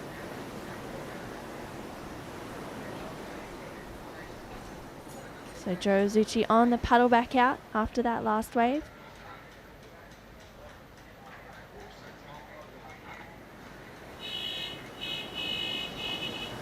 Don't know if anyone could hear that, but that's just the general consensus of the traffic along here. lots of beeping, lots of honking, getting cows out of the way or people or other cars.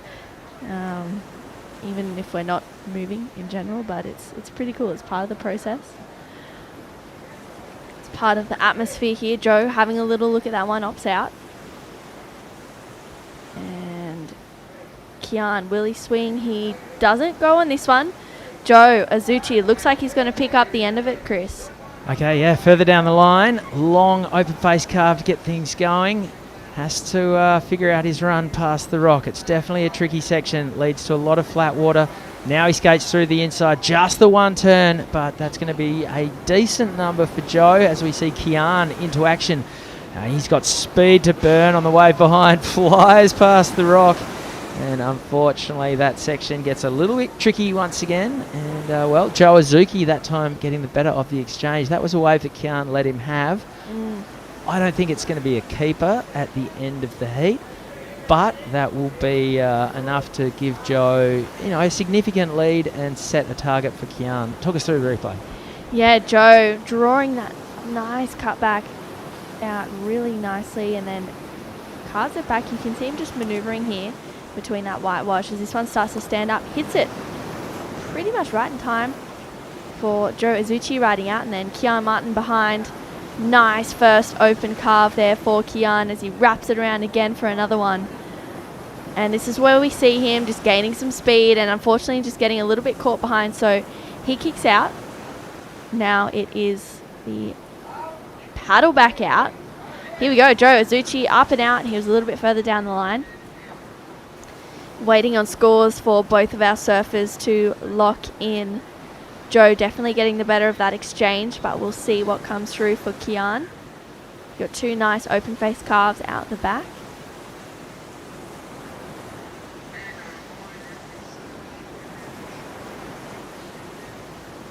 So Joe Azuchi opening up with a 7.75. The judges really loving that powerful display of surfing that he has.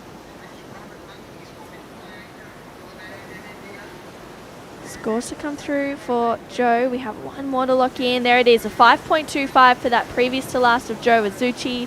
That goes into his top two. Kian chasing a 5.76.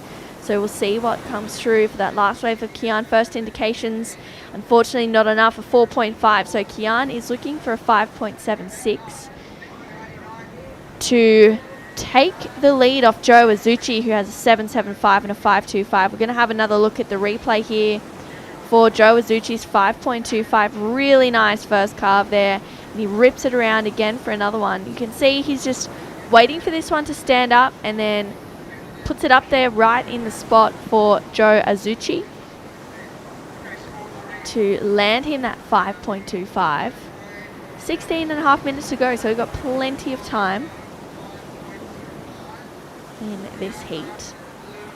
So Kian holds first priority, and he needs a 5.76 to move up into the lead and progress on through. He's already got a 7.25 in the scoreline, so it's definitely within reach. Joe Azuchi up and riding on the answer back. Nice first carve to start. Rips it around again for another one. Getting a bit hung up there, but he chooses to stick with it. Not much more on offer. Yeah, so it's interesting the effect that rock has on the lineup. Talking to a few of the local lads in the water just then, and they were saying, when you've got consistent bigger swells, it can clean out the sand next to the rock and it doesn't play as much of a part. As we see Joe here, just there, the wave fills up with water.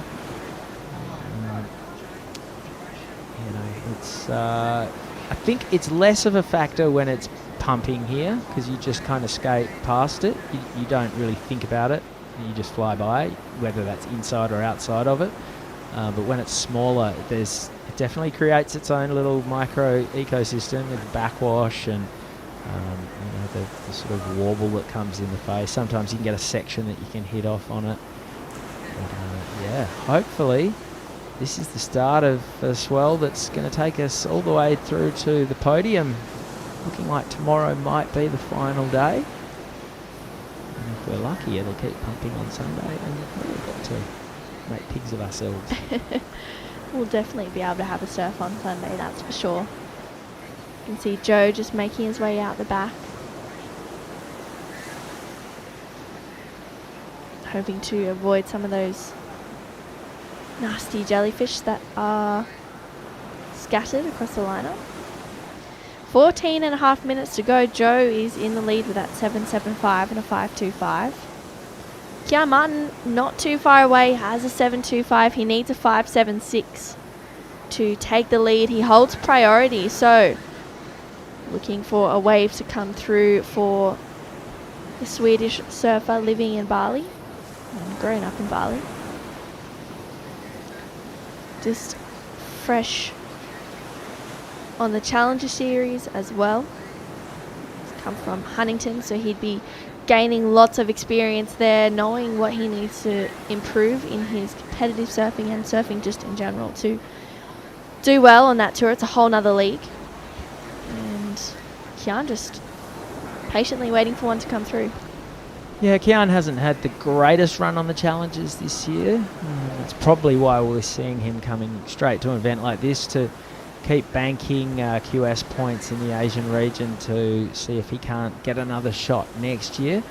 But it is his first year on the Challenges, and it's a big, big learning curve, and he's being pretty philosophical about it all and just taking it for what it is. His first time going to a lot of these places, surfing a lot of these waves. We've just seen him get nailed by a jellyfish then. I can relate to that sort of thrashing of your arm. There's only one thing that means out there. And you're paddling past someone who's waving their arms around like they're having a fit, and you can't help but laugh when it's not you. More often than not, it happens to you and you're like, I get it. I won't laugh anymore. Yeah, I got done twice, not too badly. The first time, I just thought it was my leash that was sitting on the back of my leg, because I was paddling out, and then I went to kick my leash off, and I realised, I've got some tentacles wrapped around me. And as I started thrashing my leg, that was when it just went da da da da. Oh. And then my second one, I kicked out. I just went past the rock and kicked out, and I think there's a lot of jellyfish around the rock. Again, it might be because it's a little bit shallower there or something, and I kicked out right next to John Mark Takong, Marimar, and straight into a swarm of them, or a flotilla, or an armada, or whatever the name is for the collective noun for jellyfish. An annoyance, perhaps. And he was laughing because watch out, and I was just about to mow straight into another one.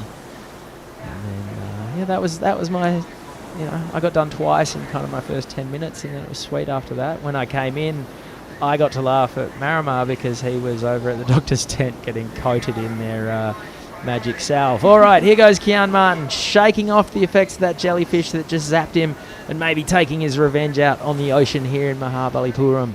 That was a great looking string of turns, and skates effortlessly past the rock, and now the wave runs for him. He's got speed to burn, big floater, and repeats the treatment a second time. And why not give that a fist pump, because that was a great wave for Kian Martin. And we are seeing the best competitive surfing we've ever seen in India right now in quarterfinal number 2 at the Tamil Nadu International Surf Open. Joe Azuki and Kian Martin going blow for blow. Run us through this one. Yeah, really nice first carve there for Kian. Once again, opening up his shoulders. You can see his eye line just coming back to the power source. And I love how he just didn't really try to race through this one. And then here's where he puts down some speed. He just did that so well, fitting 2 turns in such a tight section there. And yeah, as you said, well deserving of that fist pump, and well deserving of feeling pretty good about that wave, because that was pretty great surfing. That was awesome. He, just fluent from start to finish. Didn't have to, he was just at Huntington for the US Open. There was no Huntington hop going on there because he had speed to burn. He was just using the curves of the wave to generate speed and turn it into impact at the lip.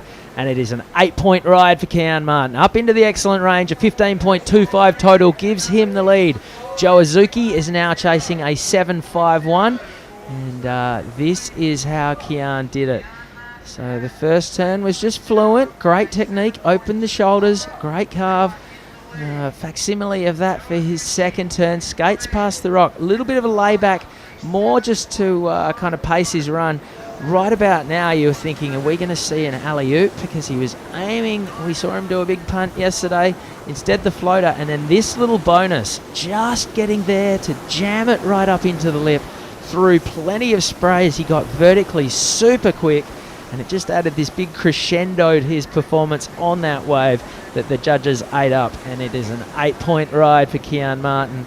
Boy, oh boy, do we have a battle on our hands right now in the second quarterfinal. Joe Azuki has a 7.75 and a 5.25. He needs a 7.51 to overthrow Kian, who's already got an 8 and a 7.25. I'm excited. True, what are you making of all this? Oh, absolutely. This is, we've got a quarterfinal on our hands now, and Joe Azuchi cannot be counted out just yet. Tell you what, those last 2 turns from Kian, he hit that last section so late that it was almost like a don't do it moment, because it was, he was so late for that, but he just knew within himself if he could get up there kind of in a certain angle with his board, and he knew his surfing and himself well enough to just be like, I know I'm going to make this turn. And he was probably running high on adrenaline from the start of that wave as well, because that was just incredible surfing, and the commitment as well with, along that wave. That 8-point ride just shows the reward for it. Yeah, loving it. You beauty.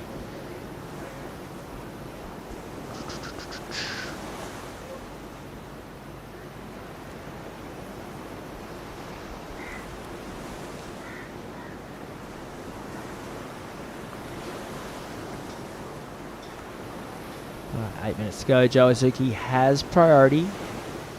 He's looking for a 7.51 with 7.51 left on the clock. Up next, Daiki Tanaka and Katut Agus. So Kian and Katut are our last non-Japanese competitors, male or female, in the draw. Here goes Kian, under priority, air reverse, puts it up, almost stuck it. Couldn't quite ride out of that. That was a cheeky wave to catch there from Kian, because he was just inside Joe, and Joe obviously looked at it and went, nah, that's not worth my time. And if you stick an air rev like that, you're definitely challenging your top 2. And yeah, Kian already had second priority, so he wasn't coughing anything up. He knew it was just going to be one section, so he wasn't going to have to cost him a bunch of time out of the lineup. Love that kind of speculative surfing from under priority from Kian Martin. Yeah, absolutely. And I feel like he's in the lead. He's got an 8 and a 7.25. He can kind of just play around with a couple of smaller waves if he wants, but then once it gets to maybe the last 5 minutes, that's when he really needs to, sit on Joe, apply that pressure, make his presence known, just to kind of maybe psych Joe out a little bit. But Joe, he just seems to be really composed at the moment. He's not letting anything get to him. He's got a 7.75 already, so he knows that what he needs to do to get a 7.51, a wave just needs to come through for him. And he's got the first priority as well. So Joe, in a great position towards the back end of this heat to progress through to the semi-finals. Either Kian or Joe will be meeting Raiha Ono. You can see Kian having a quick little paddle, but doesn't like the look of that one. Look at these conditions. So that fun. is a groomed 2-foot runner. He was surfing with Blackie Setioan just then in the lineup. We were laughing, saying that wait till the hipsters get a hold of this. Forget about Sri Lanka. This is where to come and film your twin fin open front zip vest, wetty clip thing with your long hair. How good. So fun. Just, how's even that little wide one just lining up perfectly? So playful out there. Shades of Double Island Point.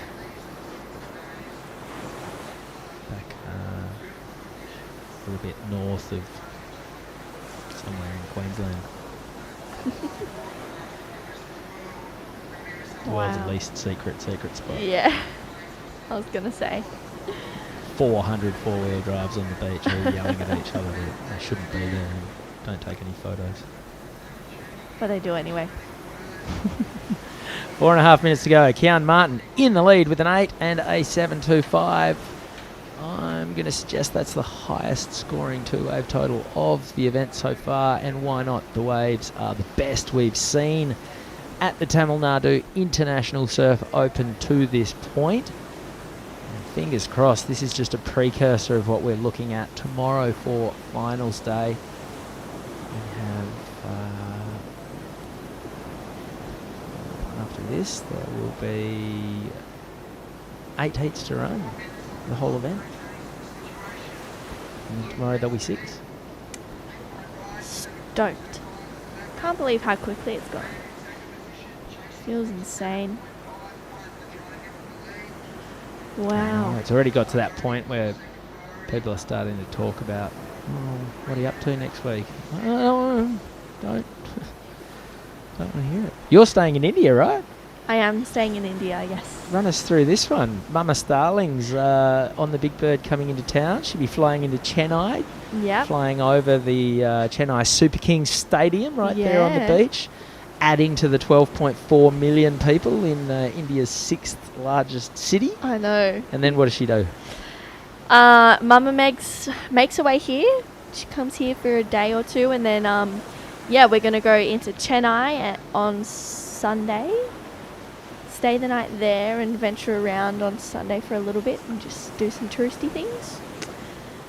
And then we're going to fly up into Delhi and then go to Agra, go to the Taj Mahal. But that's all I know. She's keeping everything very hush-hush from me. She's not told me anything. How good. I know. And Jessie is leaving? Yeah, she's roped back into, working. Someone's got to work, so. And have you managed to convince her to take your boards home? I have. Oh. Yes. You have nailed it. I know. I did the whole, we should put our boards in the same board bag and make it easier. That is genius. Yep. Oh, congratulations. Yeah. You have absolutely nailed it. Because the painful thing about travelling with boards is when you do want to leave the coast, all of a sudden you have this massive coffin of just travel pain to lug around with you. But just being able to handball them to something. That is elite. It's going to make my life easy. Well done, Starling family. Jessie, you drew the short straw, but taking one for the team. You're lugging a painful board bag home anyway. What's the difference? Yeah, exactly. The difference is I'm normally carrying it. Oh, well, there you go. About time you got one back. 90 seconds to go. Can Kian Martin hang on? Can Joe Azuki have one last crack at it? Love to see one more set. Joe Azuki has priority. He would love to see just one more wave, probably turning up with 10 seconds to go, so Kian doesn't get the right of reply. But this has been a very entertaining heat, despite just the 9 waves being ridden, and really only 5 of them have been any good. Have a look at this set right now. That one sneaks under our surfers. Is there anything more behind? Joe Azuki is having a look. You see a little bit of a rib through the face. There is a lot of current that's working its way down the point, and there's some kind of wedges that come off the wall as now. Look at Kian and Joe. There's not much between them. And Joe Azuki, is this going to be last roll of the dice time? 40 seconds to go. It's only a smaller wave. He's going to have to put the foot down. Strong turn, just lacerates as he rotates his board through a quick 180 degrees. And unfortunately, the wave doesn't cooperate. And you would imagine that Kian Martin is going to be our second semi-finalist on the men's side of the draw. 15 seconds to go. Let's see the judges throw out the number for Joe Azuki's last wave. He had to go on that one. It was the last possible opportunity that he had. He's chasing a 7.51 and it's going to fall a few points short. And Kian Martin is going to be through to the semi-finals here at the Tamil Nadu International Surf Open. Quarterfinal number 3, Daiki Tanaka and Katut Agus. have just paddled out. They've just sounded the hooter. We're going to have a quick little break. When we come back, quarterfinal number 3 here at the Tamil Nadu International Surf Open. We'll see you soon.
And welcome back to the Tamil Nadu International Surf Open. What an amazing finish to that second quarter final. Kian Martin taking the win. Joe Azuchi just bowing out, unfortunately, but a great start for Joe Azuchi. Out in the lineup, we have Daiki Tanaka and Katut Aguse at the third quarter final for the men. Jesse, I don't know if you caught any of that action from that last heat, but I tell you what, the waves were providing for Kian and Joe. I only saw Kian's 7-point ride. I watched that down the beach. Just watched him get it from the top of the point, past the rock, all the way down the bottom. And yeah, it was pretty impressive. I didn't get to see much of the heat afterwards. I was buried in emails. But here is Katut Agus. So this is his second wave for the quarterfinal heat number 3. Beautiful carving maneuvers from the surfer out of Indonesia. He's looking for an end section just to sign this one out. Getting a little bit slow. And there's that double up we see that pushes off Horse Rock. So his first wave came in at a 2.5, so he'll definitely improve on that. Yeah, you'd think so for sure. Daiki Tanaka also has a score to lock in as well. He's making his way out the back. We saw both Kian and I think Joe, they were checking their arms throughout the whole heat, that last heat, so I think the jellies are back. But here we go. Bit of a replay for that last wave of Daiki. Nice first turn, solid second connection there for Daiki Tanaka. And again, puts it straight up in the lip for a solid finish. A great start there for Daiki as he kicks out. Really like that wave there, Jesse. Yeah, that was really impressive. This is another angle, so super powerful surfer. That turn, he really just connects so perfectly with the wave. And yeah, the flow on his wave was really nice. I love the aggression that he provided too. Looked for a little inside bit, but I think the damage was done out the back. Yeah, I agree. Well, the judges having a think about this one. Daiki regains first priority, which we actually saw come into play throughout the back end of that heat. Joe Azuchi was holding priority for the last 6 minutes. It was unfortunate. Not really a set came through. That was going to offer him the score. He needed about a 7.51 or something like that. So it wasn't really anything that was going to offer that for him. Looks like we're going to have a look at the replay again for that last wave of Daiki. I love that second turn and this connection here as well. So beautiful, so seamless. There's really no downtime in between turns. Just one turn to the next was just really, connected. There was no bobbles. There was no jumps in between the transitions. Yeah, he was really aggressive off the bottom, on his bottom turns, which allowed him to be so explosive at the top. So I reckon that score will come in pretty big. We're waiting for the judges to lock that score in, but here's a replay of Ketut Agus. So great opening 2 turns from Ketut. This is where the wave goes a little bit sleepy. He has to manage the backwash, manage the lump and bump around Horse Rock, and then that double up allows him to get one final thank you, and he'll sign that one off. I'm sure the judges will take their time. They've got their hands full. But looking like we've got scores dropping in for Daiki Tanaka. Yeah, well, some solid scores locking in for that first wave of Daiki. Waiting for one more score. And we've also got a couple of scores to come through for that last wave of Ketut Agus. He opened up with a 2.5, so a small score to start. Waiting on some numbers with just under 24 minutes to go. So we have had our first 2 semi-finalists determined. Raiha Ono and Kian Martin will be the first semi-final at some point tomorrow, and that score for Daiki Tanaka locks in at a 7.0. So solid first wave to start, and that last wave of Ketut Agus a 5. So maybe the judges just capping that score because it was a bit of a smaller wave. But his surfing was still really powerful, really speedy, and we've got 2 pretty different surfers in the water. Ketut is, a real whippet. He's a very fast surfer, whereas Daiki likes to draw out his turns a little bit more and have that real seamless connection in between his turns as well. So this is going to be a really interesting matched heat. Yeah, they both have different approaches to their surfing. Their style isn't really that similar either. But I think that's what makes for such exciting heats, and it was definitely why I was most excited to commentate this one. Ketut has looked really in form in the free surfs as well as his heats. He just looks really confident and committed in his surfing and in himself as well. But then Daiki has just been coming out with these explosive maneuvers and constantly leaves you with your jaw on the ground. I remember his round of 32 heat, I believe, he was just going wave for wave. He wasn't leaving any room for his competitors to even try and challenge for first place. So opening with a 7-point ride, that's a pretty solid score to start off with. But Ketut, he's looking like he's in good form. So still 22 minutes to go. Only 8 minutes gone. I say that there's going to be a lot more action left in the rest of this heat. Oh, absolutely. We're just waiting on a couple more waves to come through. This is the second last heat of the day. After the completion of the men's quarterfinals, we are done and dusted. And then I believe tomorrow we are going to have finals day, which is going to be super exciting. About 6 heats left after the completion of this round for the event. 21.5 minutes on the clock. Daiki Tanaka out to a great start with that 7.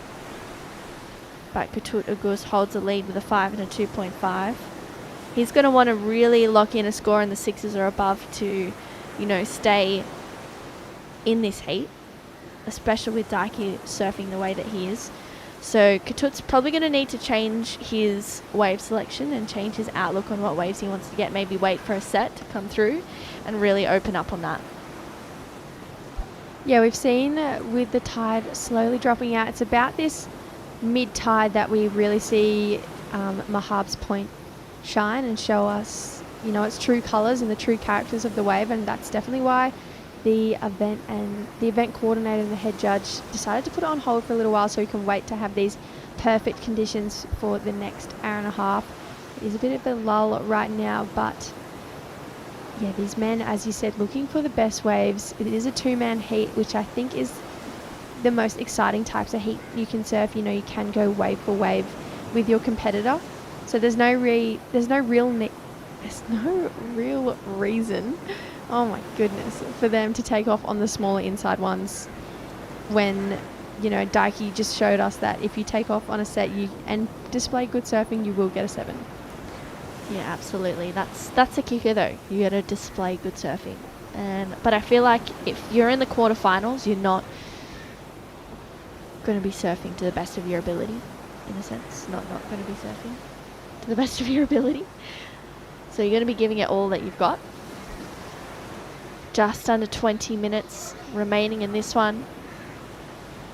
Looks like the guys are getting a little bit flogged by Jellyfish. Just saw Katut lift his arm up, and we saw him check his foot before. Our photographer Tim, he just got in from swimming out there, and he got absolutely annihilated by Jellyfish.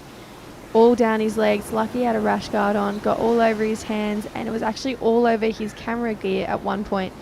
So bad that he had to swim out to the fishing boat to bring him to shore because they were just everywhere. So Jellyfish are definitely out to play today. I really want to go for a surf once the event is off for the day, but I'm a little bit scared of the Jellyfish. Got to pay to play, though.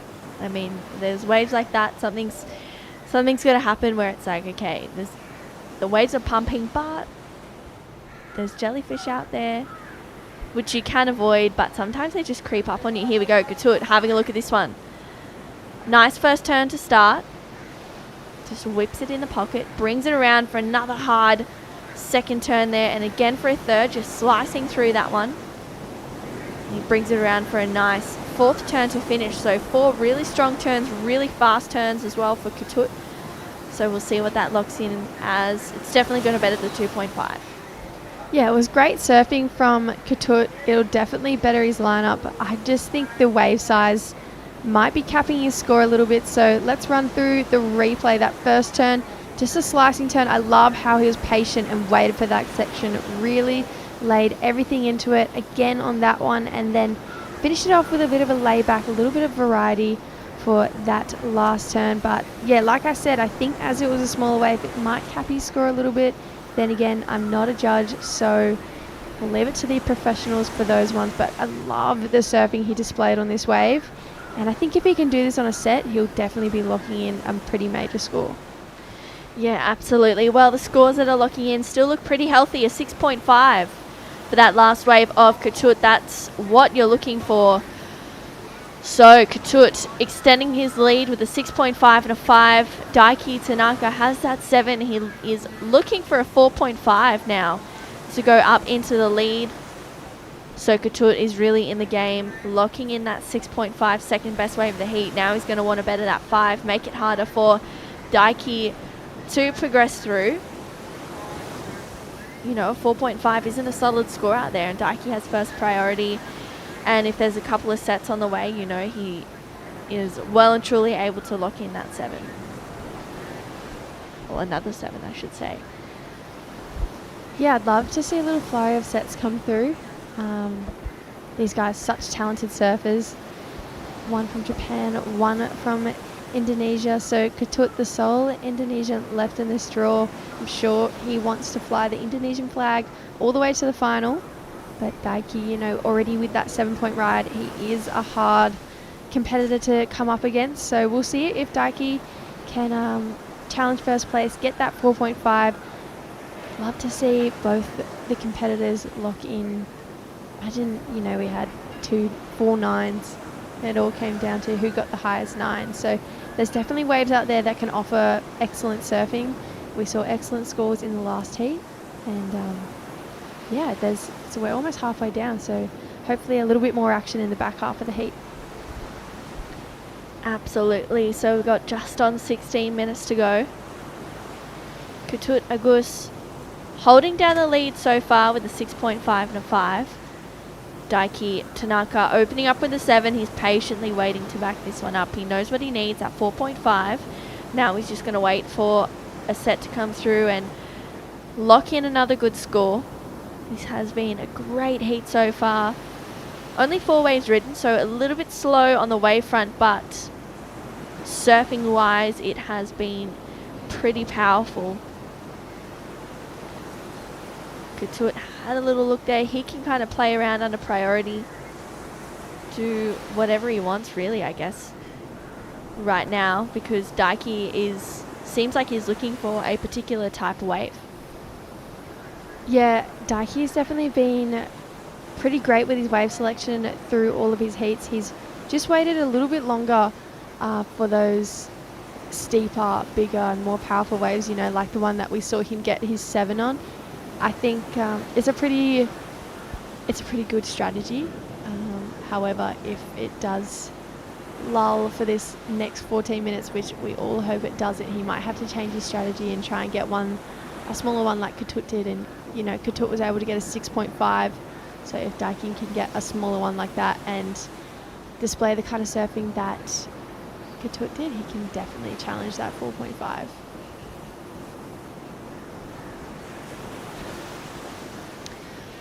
And while we have a little bit of a break in the action, we have one very happy surfer down there with Chris Binns. Yeah, mixed emotions for Keon Martin because you just put together an insane heat and you got absolutely done from top to bottom by Jellyfish. Mate, that's some of the best competitive surfing that has ever been seen in India. Congratulations. Yeah, I'm kind of tripping right now. It was like the goods and the bads. I've never been through that with the Jellyfish, but it was one of the funnest heats I've had in a while. It was a man-on-man heat. I was surfing a right-hand point break with one other guy. I live in Bali, so I kind of get used to surfing lefts, and like to surf a right point with one more person doesn't get any better than that. And had chest-high waves, offshore winds, and like, yeah, the boys have been putting on a show, so it's kind of pushing me to do better, and I'm excited. The quarters was a bit like a nervous one, but we're in the semis, so nothing to lose. Let's get to the finals, and I'll give it my all. We were laughing at the start. It almost looked like a Mexican point or Byron Bay or something. Joe got that 7.5, and we sort of went, I don't think Keon will be upset about this. This is going to fire him up, and then straight away you came back with a 7 of your own, and then the 8 after that. How good is it when you get in the rhythm like that? Yeah, that was the thing. So like, we literally got the heat started. We were both waiting, and well, prior to the heat starting, we were both out there, and it was like you said, a Mexican point. I think before the heat started, there was like 5-6 waves that went unridden. So we both looked at each other and was like it's as good as it gets for a heat. And it was kind of, for me, it was like I tried to get it started early, and then Jill swung under on the little one, got a 7, and the thing just kept going, and it kept growing. So I was like, okay, so the little ones do it too. But then like my game plan was kind of just sit, wait for the bombs and surf, and like I've been kind of getting into my head with so many things of getting nervous and stuff, but this comp I just want to surf, and it's a right hand point break, so I'm going to try surf and have fun, and I've been having the most fun ever, so yeah, let's go. Yeah, it's a trip, isn't it? You did sort of like the layback to get yourself past the rock. It is an interesting feature of the rock because there's a build-up of sand, the wave sort of goes flat. You can sometimes turn off the section inside it, or you kind of skate and go around it. I think as it gets bigger, maybe that the impact of it is less. But have you found it surfing with something like that in the lineup? Because we never see that. Yeah, me too. To be honest, I've never surfed a wave where like halfway down the line you get a rock that just pops up, but it's kind of cooler. It's kind of cool. So that's the thing. It gives you a different perspective of how you like read a wave, or you kind of take a decision if you're going to slow down and finish the wave before the rock, like you said, or pass it and then get it. Because you can kind of pass it and keep going. And I think I got lucky with that in my heat. I passed the rock twice. But on the rock, there's kind of a dip because there's so much sand that gets stuck there, so it goes like deep and shallow. So it's a real like wonky bend through it. A lot of people, like I've seen some heats where people just couldn't get around it, and my goal is to get around the rock, and I've been doing it, so yeah. And it worked out. You got an 8 for it. Mate, talk us about your year, because you're surfing for Sweden, you've grown up in Bali, you're half Brazilian, you've made the Challenger Series, it's a huge year for you. You couldn't have 2 more extremes in surfing than last week, surfing the US Open at Huntington, to all of a sudden you're in India surfing this perfect little point break. Like, how crazy is Keon Martin's life right now? Wow, yeah, I was trying to, I was trying to put it together in words that like right now as you're talking, to like just thinking about it kind of trips me out, because this year has definitely been my best competitive year. I got to qualify for the Challengers, and it's taken me to places that I've never been before, like the US Open and like Bolito. All these comps I've been seeing it as a Grom, like I watched it on TV, and like all my favorite surfers went through it, so I was like, if I want to be good, I have to go through it kind of. And yeah, it was just it was being a crazy year. It's been nonstop. Like we started in Australia, and then we just kept going from then on. And I'm trying to do the QS in between, like together. So it's like you go backwards, forwards, you go around the world, back here, back there. But yeah, I was in Bolito before the US Open, and then I was gonna go home, and then this popped up, and I was like, Dad's like, dude, you should go to India. Like, it's the right point. I feel it. You should get there. And like, I can't believe I'm here. I can't believe I made that choice. We made it here, and we're in the semis.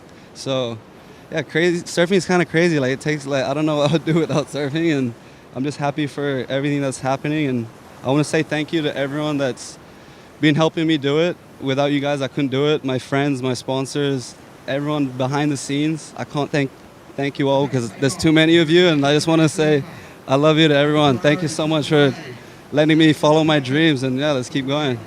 Well, mate, most people come to India to find themselves. You found yourself in the finals. Good luck tomorrow. Thank you. Appreciate it. Back up to you guys in the box.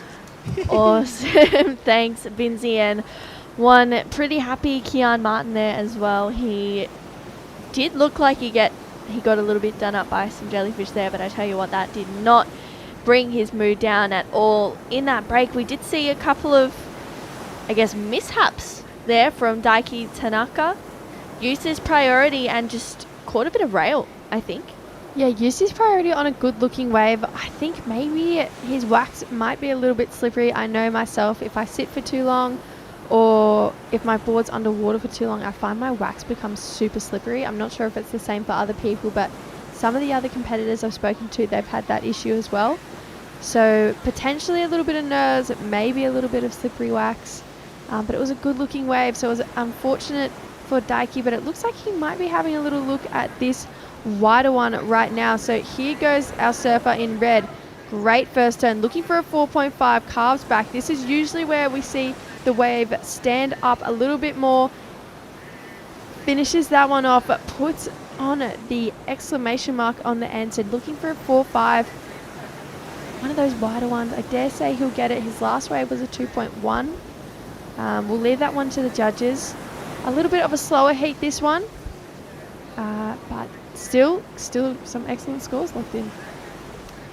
Yeah, absolutely. Well, we are coming down to 8 minutes to go in this heat. We have a score to come through for that last of Daiki Tanaka. He was chasing a 4.5, so we'll see what that locks in as. That previous wave was a 2.1, so that was not the score he's requiring. But still a really nice first turn and then a bit of a wrap, and he was kind of just fumbling through that section there, but he did really well to just be patient and wait for that wave to stand up on the inside. So now it's Kutut Agusa's turn to answer back and potentially better that 5.0 that he has in his scoreline. So we'll wait and see what that score locks in for last of Daiki Tanaka. Up next is quarterfinal number 4. We have Shohei Kato and Tenshi Iwami coming up to round out the day and round out the quarterfinals.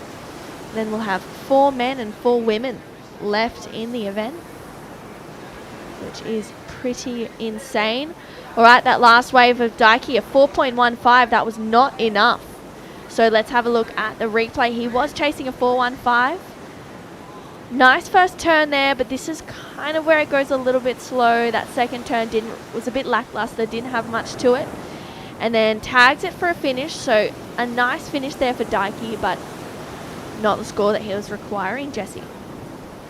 Yeah, unfortunately, just that first turn was really nice. That second section didn't offer him much. I think if he had got another snap or a Rio around about that second section, he probably would have got that 4.5. But there's still 6 minutes, 20 seconds. I mean, Kutut does have priority, so he does have say on who gets the what wave, who gets the next wave and what one it is. If we get a flurry of sets, I'd love to see Kutut on the first and Daiki on the second. I feel like Daiki maybe after that little mishap just trying to create a little bit of rhythm for himself, or maybe it was a bit of nerves. You know, only needing a 4.5, he's probably just trying to tick that box on that last one to be able to paddle back out and look for something bigger. I think I would say that when he took off on that set and fell off, you know, he knew that that was the wave that he really could have bettered his scoreline on. Unfortunately, having a mishap. So with 5.5 minutes, yeah, it's the question of does he sit and wait for Kutut to take a wave, or does he swing on an inside one like Kutut did and get a 6.5? Yeah, absolutely. It's a real game of cat and mouse right now. Can't get my words out. but Neither can I. we're coming down to 5 minutes to go in this one. Katut has been holding first priority for a little while. He's waiting for a wave. He potentially was waiting for this opportunity to hold Daiki off on a wave that was going to offer him the 4.5. So Daiki is maybe looking, as you said, Jesse, to try and find a little mid-sized one that he can score a 4.5 on. It's not a big score. It's not a solid requirement. He can do that if a little wave offers him a few opportunities. But, you know, that's all in the hands of the ocean. I feel like this sport is one of the best, but also one of the hardest sports in the world. Seeing as, you know, you have the ocean to rely on. Yeah, it looks like the men in the water paddling for this little lump, and Daiki has to pull back. Katut does have first priority. Katut looking to better a 5-point ride, so 2 strong turns from Katut. We'll have to see what the judges think. Does it go above that 5? And we're hoping to see another set in the lineup, but from this angle we can't quite tell. Looks like there might be a wave coming. Or potentially not. A little lump, but nothing much. Well, we're going to have a look at the replay here for Katut. Nice first carve, throwing a heap of spray, and this is where he lines it up for a solid second turn there. We'll have to leave it in the judge's hands. He's looking to better a 5. Daiki out behind him. Quick in and out there to regain priority. 3.5 minutes to go. Daiki is in the hot seat right now, looking for a 4.5, but that last score of Katut, a 4.5, that did not go into his top 2. So Daiki is still chasing a 4.5 to move up into the lead, with just over 3 minutes to go. So Daiki having a paddle at this one. What's he got for us? Nice first carve to start. He's going to really need to do something here. Nice float. Brings it around again for another one. Can this wave, or will this wave, offer anything more for Daiki Tanaka? He's staying with it, and it starts to open up for him and puts it up there for a finish. He likes the feeling of that one. He was chasing a 4.5. I mean, it's not a big score, not mind-blowing surfing, isn't really required to get a score like that. So we'll see what that locks in as. Let's have a look at the replay, Jess. Yeah, so this is the replay of Last of Reds. Nice opening turn. Bit of down the line surfing there. He could have, you know, banked it there and decided to stop, but no, he wanted this end section. A little bit of downtime, a bit of weaving, which I think wouldn't help his case. This is where he gets that little speed and finishes it off really nicely. So nothing wrong with his surfing on that wave. It just, the wave wasn't overly cooperative with Daiki. There's 2 minutes to go, so he'd probably want to get a paddle on to be able to get back out the back and get another wave in case he needs one. Yeah, absolutely. This is not the time to be paddling like that, because that last score of 3.9, that was not the score that he's requiring. Daiki needs a 4.5, so Katut is still in the lead. Daiki, that last wave, not the score. You could kind of see the deflation in him as he was paddling out. He's really going to need to get a wriggle on here, because he's got just over 90 seconds to go, and there's waves coming through. Will Katut have an opportunity to better that 5? He's up and riding here. Nice carve. And he brings it around again for a little slash there. And up for a solid finish. Unfortunately, he comes unstuck there. Daiki picking this one up off the end. Solid connection there for the Japanese surfer. Unfortunately, coming unstuck with just over 1 minute to go. Wow. So, oh, that was looking like that was the score for Daiki. I'd love to see if he got anything done before it. Just under a minute to go. So Daiki Tanaka looking for a 4.5. Wow. He was really on his way with that score. Wow. So 40 seconds to go. Daiki gave himself the opportunity to get that 4.5, but he just couldn't quite get that. There's no priority where they are right now, because they are past Horses Rock, so they're in that priority suspension area. That last wave of Daiki doesn't factor in. He's still looking for a 4.5. There's 20 seconds to go. Will the Ocean offer another opportunity for Daiki Tanaka to move on through to the semi-finals? He's having a little look at this one. He gives it a go. He's up and riding, and that's before the hooter, but that wave not offering a whole lot. So, looks like Katut Agus moving through to the quarterfinals. Daiki Tanaka, unfortunately, coming unstuck there in the quarterfinals, but nonetheless an amazing run. Don't go anywhere. We will be right back with quarterfinal number 4 featuring Shohei Kato and Tenchi Iwami at the Tamil Nadu International Surf Open. We'll be right back shortly.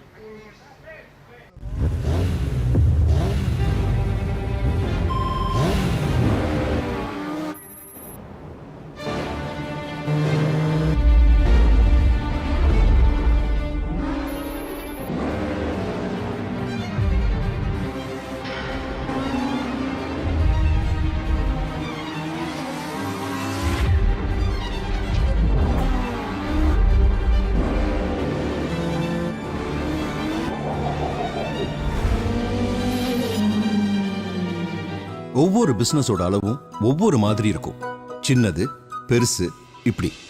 அப்போ current account மட்டும் ஏன் ஒரே மாதிரி இருக்கணும்? அதனால தான் city Union பேங்க்ல புதுசா அறிமுகப்படுத்திருக்காங்க 5 types of current accounts. Start up, regular, silver, gold, platinum. உங்க பிசினஸ்க்கு தகுந்த மாதிரியான கரண்ட் அக்கவுண்ட்டை நீங்க தேர்ந்தெடுக்கலாம்.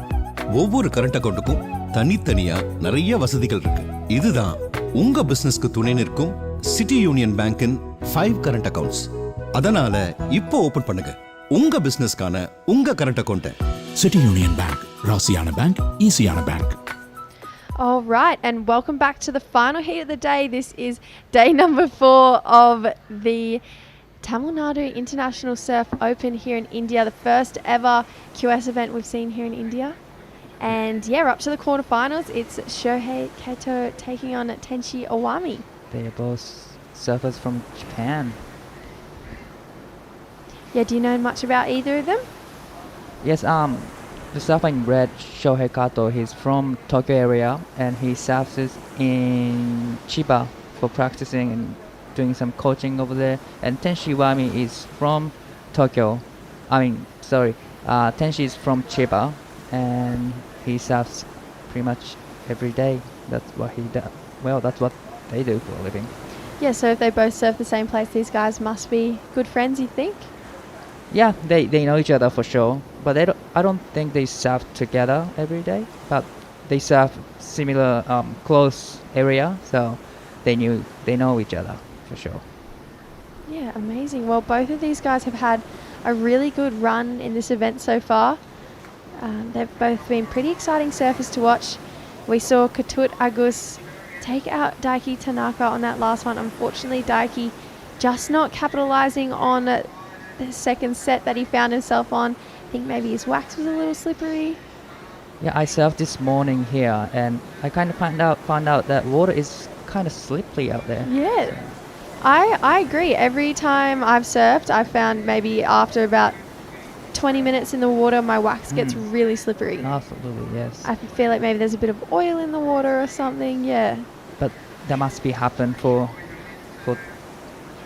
Tanaka, Daiki Tanaka, Yeah. unfortunately. And this is Shohei Kato, so really nice first wave, beautiful opening carve into another. He looks like he's got a little wave in front of him, but wow, this one is just standing up beautifully along the break for Shohei. Wow, that was great surfing from the surfer. Red Shohei Kato. It wasn't a big wave, it was an inside wave, but still he got a nice good looking wall towards him, and now here's a replay for him. I love the powerful snaps for the first turn and straight into the second big carve and connecting turns, and I love how he finishes off. Fins out. That was great surfing from surfer red Shohei Kato. Yeah, I agree. But here's a different angle. So that first turn really pushing through that back foot. Love the carve. I love the energy he's bringing on this wave. And for me, it's this last turn that I think was super fun to watch. just a different variety of surfing from Shohei. As the tides goes out and it starts getting better and better, maybe surfer must have the different different actions to gain the good scores right now. And the last wave from the surfer, red Shohei, 5.75. It is pretty nice to start with, I guess. Yeah, I'd say it's a pretty good score to start off his campaign with. I think maybe wave size probably capped that score for him. Absolutely. Wave wasn't big, it wasn't the set, so if he could have done exact same actions on the bigger set, it could have gone the higher. Yeah, definitely would have gone excellent in my opinion. You know, if he can take that surfing and now wait for a set, I think he'll definitely find himself in a pretty solid space to be advancing through this one. But Tenshi Owami is an extremely talented surfer. You know, he took out the last heat, or one of the last heats of the days yesterday. And yeah, he just looks really powerful on his feet. And here goes Shohei again. Beautiful first turn. Really loving the energy he's putting into his surfing. See if he can get a finish on this one. It just keeps opening up for him. Wow, great surfing from Shohei. It was great surfing from Shohei, and it's still going. Try to get the finish. Yeah, nice. And now he finishes off. But it was great surfing from Shohei Kado. It wasn't set, but still he was under priority, and he got a smaller wave, but still he got a nice wall coming towards him, a nice snap off the top, and straight into the second. That was great, and nice big carve. And I thought he's gonna finish off the wave from there. Yeah, I thought that was the end as well, but both of us in shock because he just keeps going down the line this wave, but giving him so much more. And this last turn, this was the finishing turn. He loved the feel of that one, you know, the look back to the judges. Oh, we've missed the start, but this is Tenshi's first wave. Wow, very strong finishing turn. So he's opting for a run around, which I think is a good idea. Good was the sweep strong out there when you were out there? It was actually, but towards the high tide, the sweep wasn't too bad, but as the tide goes out now, probably the sweep is back. And here's a replay for Surfer Blue. Nice off the turn, nice snap right there for the second turn, and nice connecting, cutting back. And he just going so fast, passing through the rocks, and now going for the finish, and finishes off super good. It was great surfing from Surfer Blue. Yeah, really strong surfing from Tenshi. So not as steep as the last wave we saw of Shohei's, his inside one, but it was a bigger wave. It was a set, and he surfed it beautifully. I really love this end turn that he got. You know, he hops past that rock. He actually got pretty close to it and up and over on that end section. So I think that'll be a good score. But that last wave for red came in. 7.0. Wow. 2 good scores in a row. It wasn't even good, big set. So now he has to wait for the bigger waves to better his score. Yeah, he got a 7 on the inside one. So we were just saying, you know, he needs to take it to a bigger wave, but he managed to prove us wrong. Got an excellent score on a inside wave, and then the first wave for that surfer in blue, Tenshi Owami, drops in a 6.5. So I think we might have a pretty interesting heat on our hands. It's been already interesting heat so far. I knew that Tenshi is very capable of getting good scores, and he's still 18 years old, and his mental is very strong and very, very calm. So even the surfer get higher scores, he just managed to get better scores. Wow, I didn't know he was so young, only 18. And Shohei is, I believe he's 18 as well. So Oh my gosh, both of them. Wow. I have to check though. Yeah. Well, they're both well beyond their years with their level of talent surfing from the Japanese region. So both are 18, we believe. Probably a little bit older. Shohei is a little bit older, but around same yeah, generation. 19 yes. maybe. Yeah. Yeah. Wow. So a 5.75 for red and a 7. Two pretty good rides for his opening waves. I'd be stoked if I had a 5.75 and a 7 on my first 2 waves. With just 20 minutes remaining, so that was the first 10 minutes. We've seen a 7, a 5.75, and a 6.5. Wow, it's been exciting here. Yeah, I'm definitely hoping we can see more of that coming into the last 20 minutes. I was gonna say, if I was Shohei, I would have been feeling great with sitting with 5.75 and 7.0 in the first 10 minutes. But now, Blue, he got 6.50, which means, well, I would say Shohei has to keep himself busy. Yeah, it's definitely not comfortable for Shohei. You know, a 6.26 is a very capable score for our surfer in blue, Tenshi. You know, he's already got a 6.5, so he knows what that score feels like. He knows what he has to do. And it looks like we might have a wave approaching our surfers, so red out there with priority. We'll see if we have any takers. Red deciding to let this one go. This is Tenshi looking for a 6.26, so a nice opening wrap to start this one off. Now it's really starting to steepen up. Beautiful, strong surfing from Tenshi. So, wow, looking really solid on his feet. I'm not sure if that's classified as a ride out on that last turn, but yeah, we'll see what the judges think. I love how here is the replay for the Blues last wave, and he cut him back to the power zone. And I love he could manage to cut him back to the power zone and straight to the vertical. And nice carving over there, but unfortunately he couldn't finish off nicely. Yeah, I think that backwash from the rock came into play, but this is the two combos I like. How he carved down, like you said, and straight back into the vertical, almost giving him more speed to pop back up there.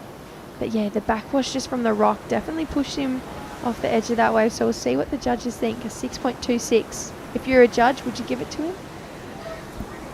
It was close. I love the second turn and third turn, definitely, especially the transition in between the turns. But I would say he needed to finish off the ride. Then he might have got it, but I'm not sure. I just let the judges to judge for that. Yeah, that's why they're in there and we're in here. It's a bit of a hard job, I think, judging, you know. Yeah, true. Now the last wave from the blue, he got 5.0. That wasn't enough for the score he required. He needs 6.26 to go to first place, and just under 17 minutes and 30 seconds. I'd say that with the score that's just been locked in, I'd say that probably means they didn't deem that last turn as ridden out. Yeah, true. Actually, yes. I feel would like say so. if that turn was deemed as a ride out, it probably would have gone a bit higher than a 5. He might have got it.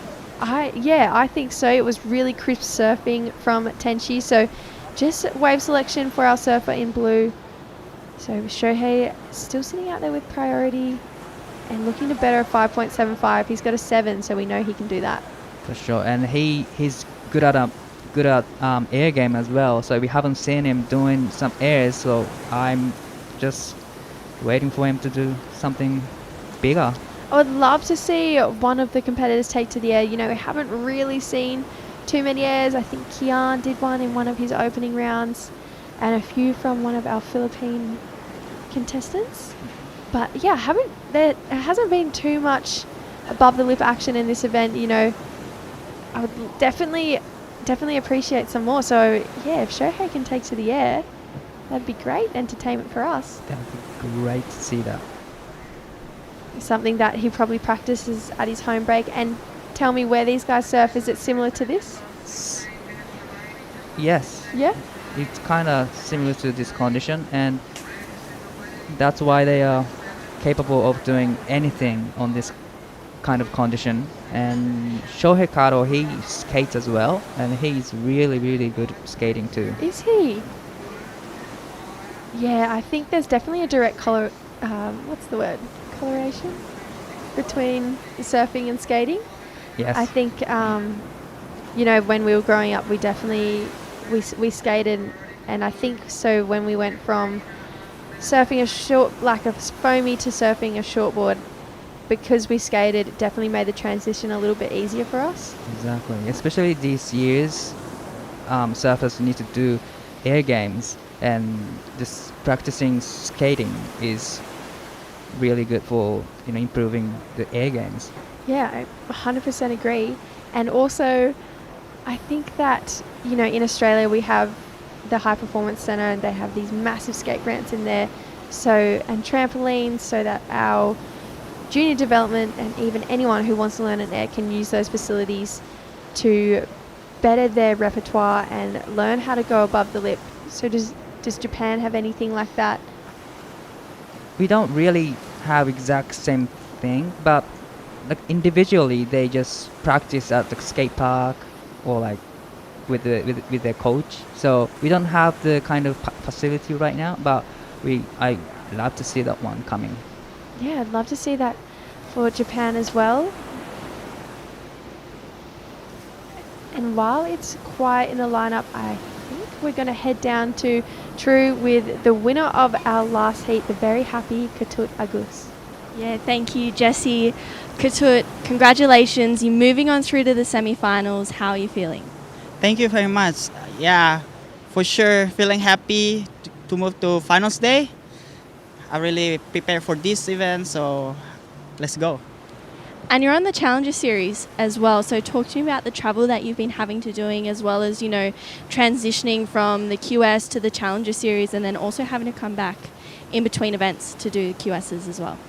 Yeah, it's really happy to be on the Challenger, qualified from last year. Yeah, it's been great to traveling around the world, especially like represent my country, Indonesian.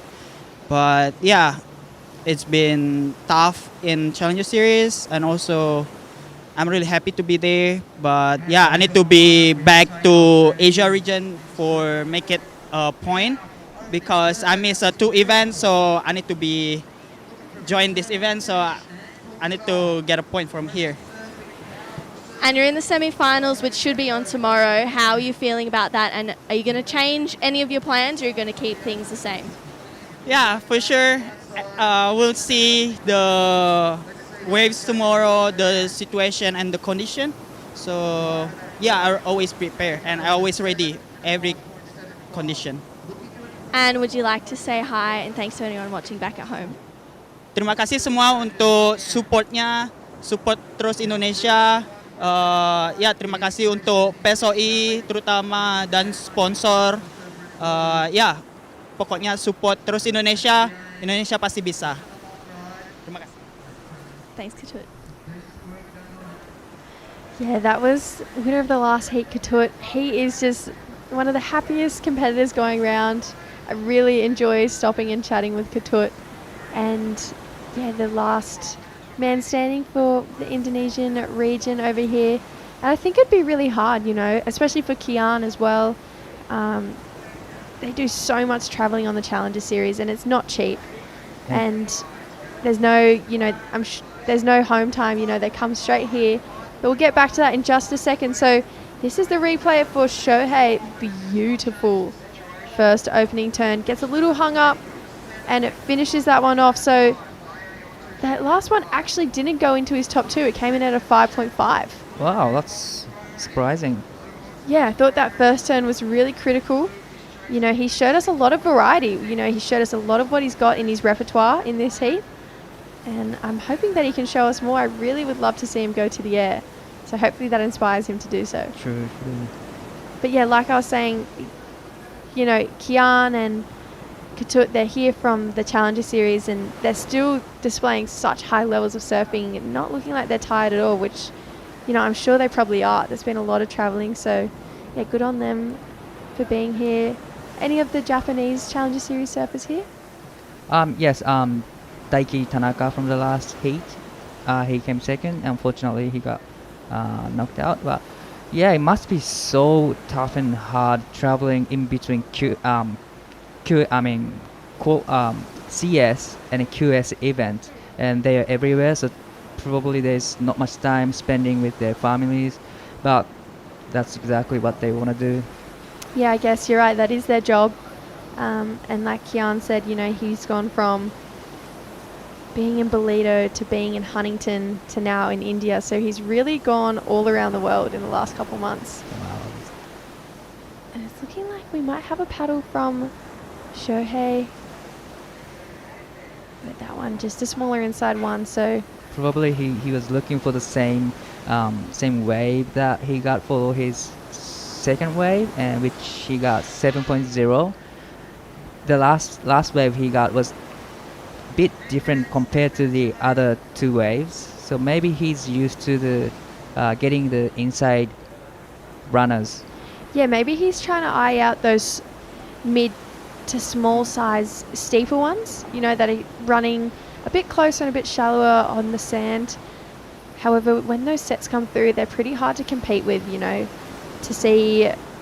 I'd love to see Shohei's style of surfing on a set that just links the whole way through, but we haven't seen one in a couple heats now. It's just got a little bit slow, but I'm sure that we will see another couple of waves come through. Looking like Shohei's trying to get into this one. Talk us through this one, Dai. Here he comes. Unfortunately, he's stuck with the white water, but still, he's looking for the air game now. Unfortunately, there's a backwash, and here's a live action from the blue. Nice, powerful hack for his first turn, and try to manage go down the line. Unfortunately, wave just doubles up, and he couldn't finish it off. Yeah, that was a really powerful first turn from Tenchi. He's looking for a 6.26. That's the style of surfing he needs to display to be able to get that score. So, right idea. Unfortunately, a little bit of backwash, I think, Yes. that came into play with Tenchi's last wave. So, small scores for Shohei. That's not going to go into his top two. And I don't believe Tenchi's will either. But Tenchi, his surfing's definitely there. Now it's just time for the waves to come through. I would say he feels great right now, and he knows that once he gets a wave, then he's pretty confident to get the score what he requires. Yeah, 6.26. He knows what it feels like. He's done it before. It's just, yeah, whether or not the ocean's going to cooperate with him. It's usually around this time we do see the ocean go a little bit quiet. We've seen this happen every day of competition so far. But we were lucky enough to have a full morning of waves and went on hold for a little while we waited for the tide to change. And then I think Kian and Joe probably got the best of it. Their heat was phenomenal. That was a very entertaining heat from two surfers. It looked like there might be a bit of a line coming through. It is Tenchi with priority. This one looking like a pretty good one. Talk us through it, Dai. Action from the surfer blue in his 6.25. Nice big carves from Tenchi, a nice vertical rip right there. And now that one, can he make that one? And he finishes off. Not, he's still going down the line, and now, wow, he finishes off nicely. Yeah, he likes the feel of that one. It gives us a little claim, looks back to the judges to be like, yep, that's what I think is the score. And another one of those ways where we just kept thinking he was done and it just kept giving him more. So this is the turn I love, that first opening wrap, chucking the fins out on the second one, and then again navigating that backwash, almost losing it. And we thought he was done there, but no. This wave just kept allowing him to get more, and he was really lucky to get his board under him on that last section too. Wow, that first turn was definitely money turn, and a vertical rip, and there's another huge snap right there, and he just managed to get through the backwash section. And here's a section that we weren't expecting to go so far, and finishes nicely, and he got 8.0 for the last wave. Blue now in the lead. Yeah, really rewarded surfing, you know. The thing I loved about that wave was there was no downtime in between each turn. True. It was just, and he was patient at the bottom. There was no hopping between the turns at the start of the wave anyway, when you get the bulk of your score. Really beautiful, patient time surfing from Tenchi. Not showing his age at all. Not at all. He's surfing showing mature surfing for sure. Now, south of red, Shohei, he needs 7.15.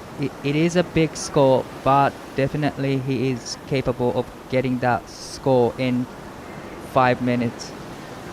Yeah, this is what we were talking about before, Dai, how, Tenchi found himself on one of those sets that's coming through and did the surfing that he displayed even on his 6.5, his 5 and his 5.65, but because it was on a set wave, the judges were rewarding it with an 8. So if Shohei can get a 7 on an inside one, even a mid-sized one, he definitely, if he could get himself on one of those sets, the 7.51 is, it's not a question. He'll, if he can showcase the surfing he's been doing, I think, that 7.51 will come easy to him. It's just, once again, it's just the waves. Definitely. Probably he knows that too, but just depends on the ocean. If the ocean provides him more opportunity, then it'll be exciting last 4 minutes of the heat.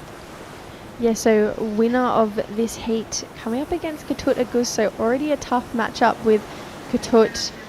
He's going to be in the red jersey for semi-final number 2, and in semi-final number 1 we will have Raiha Onu and Kian Martin. So that's pretty exciting.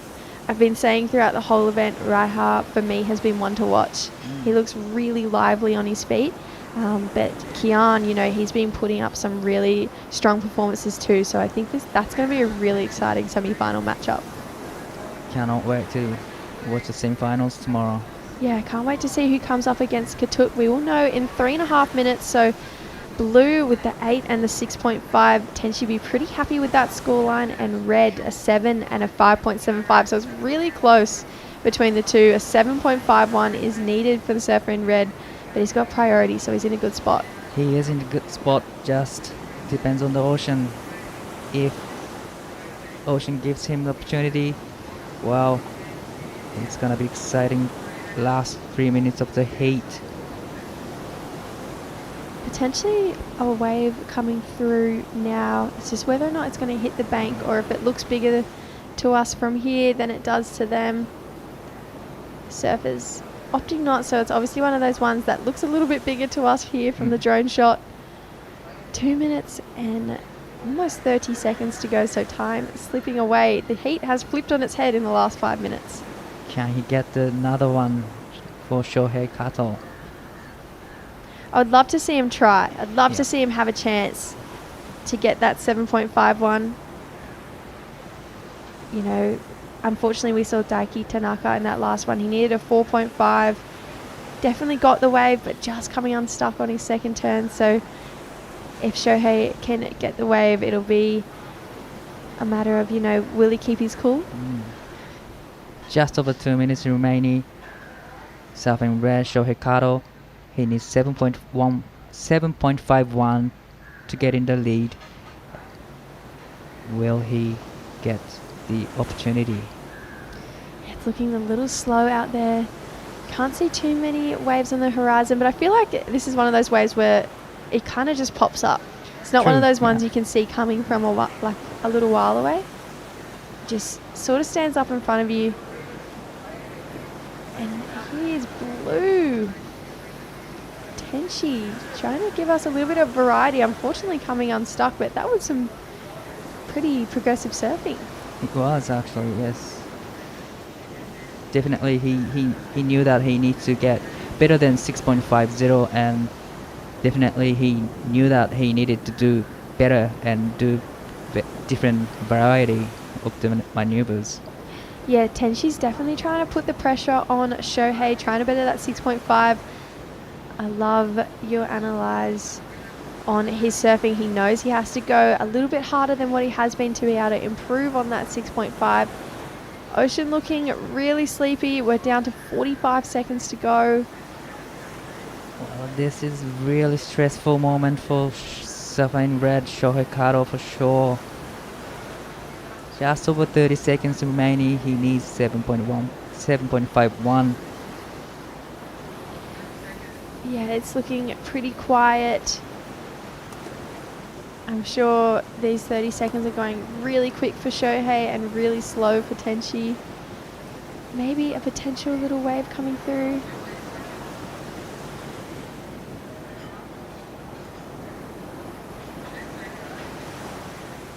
He found something. Quiet, not.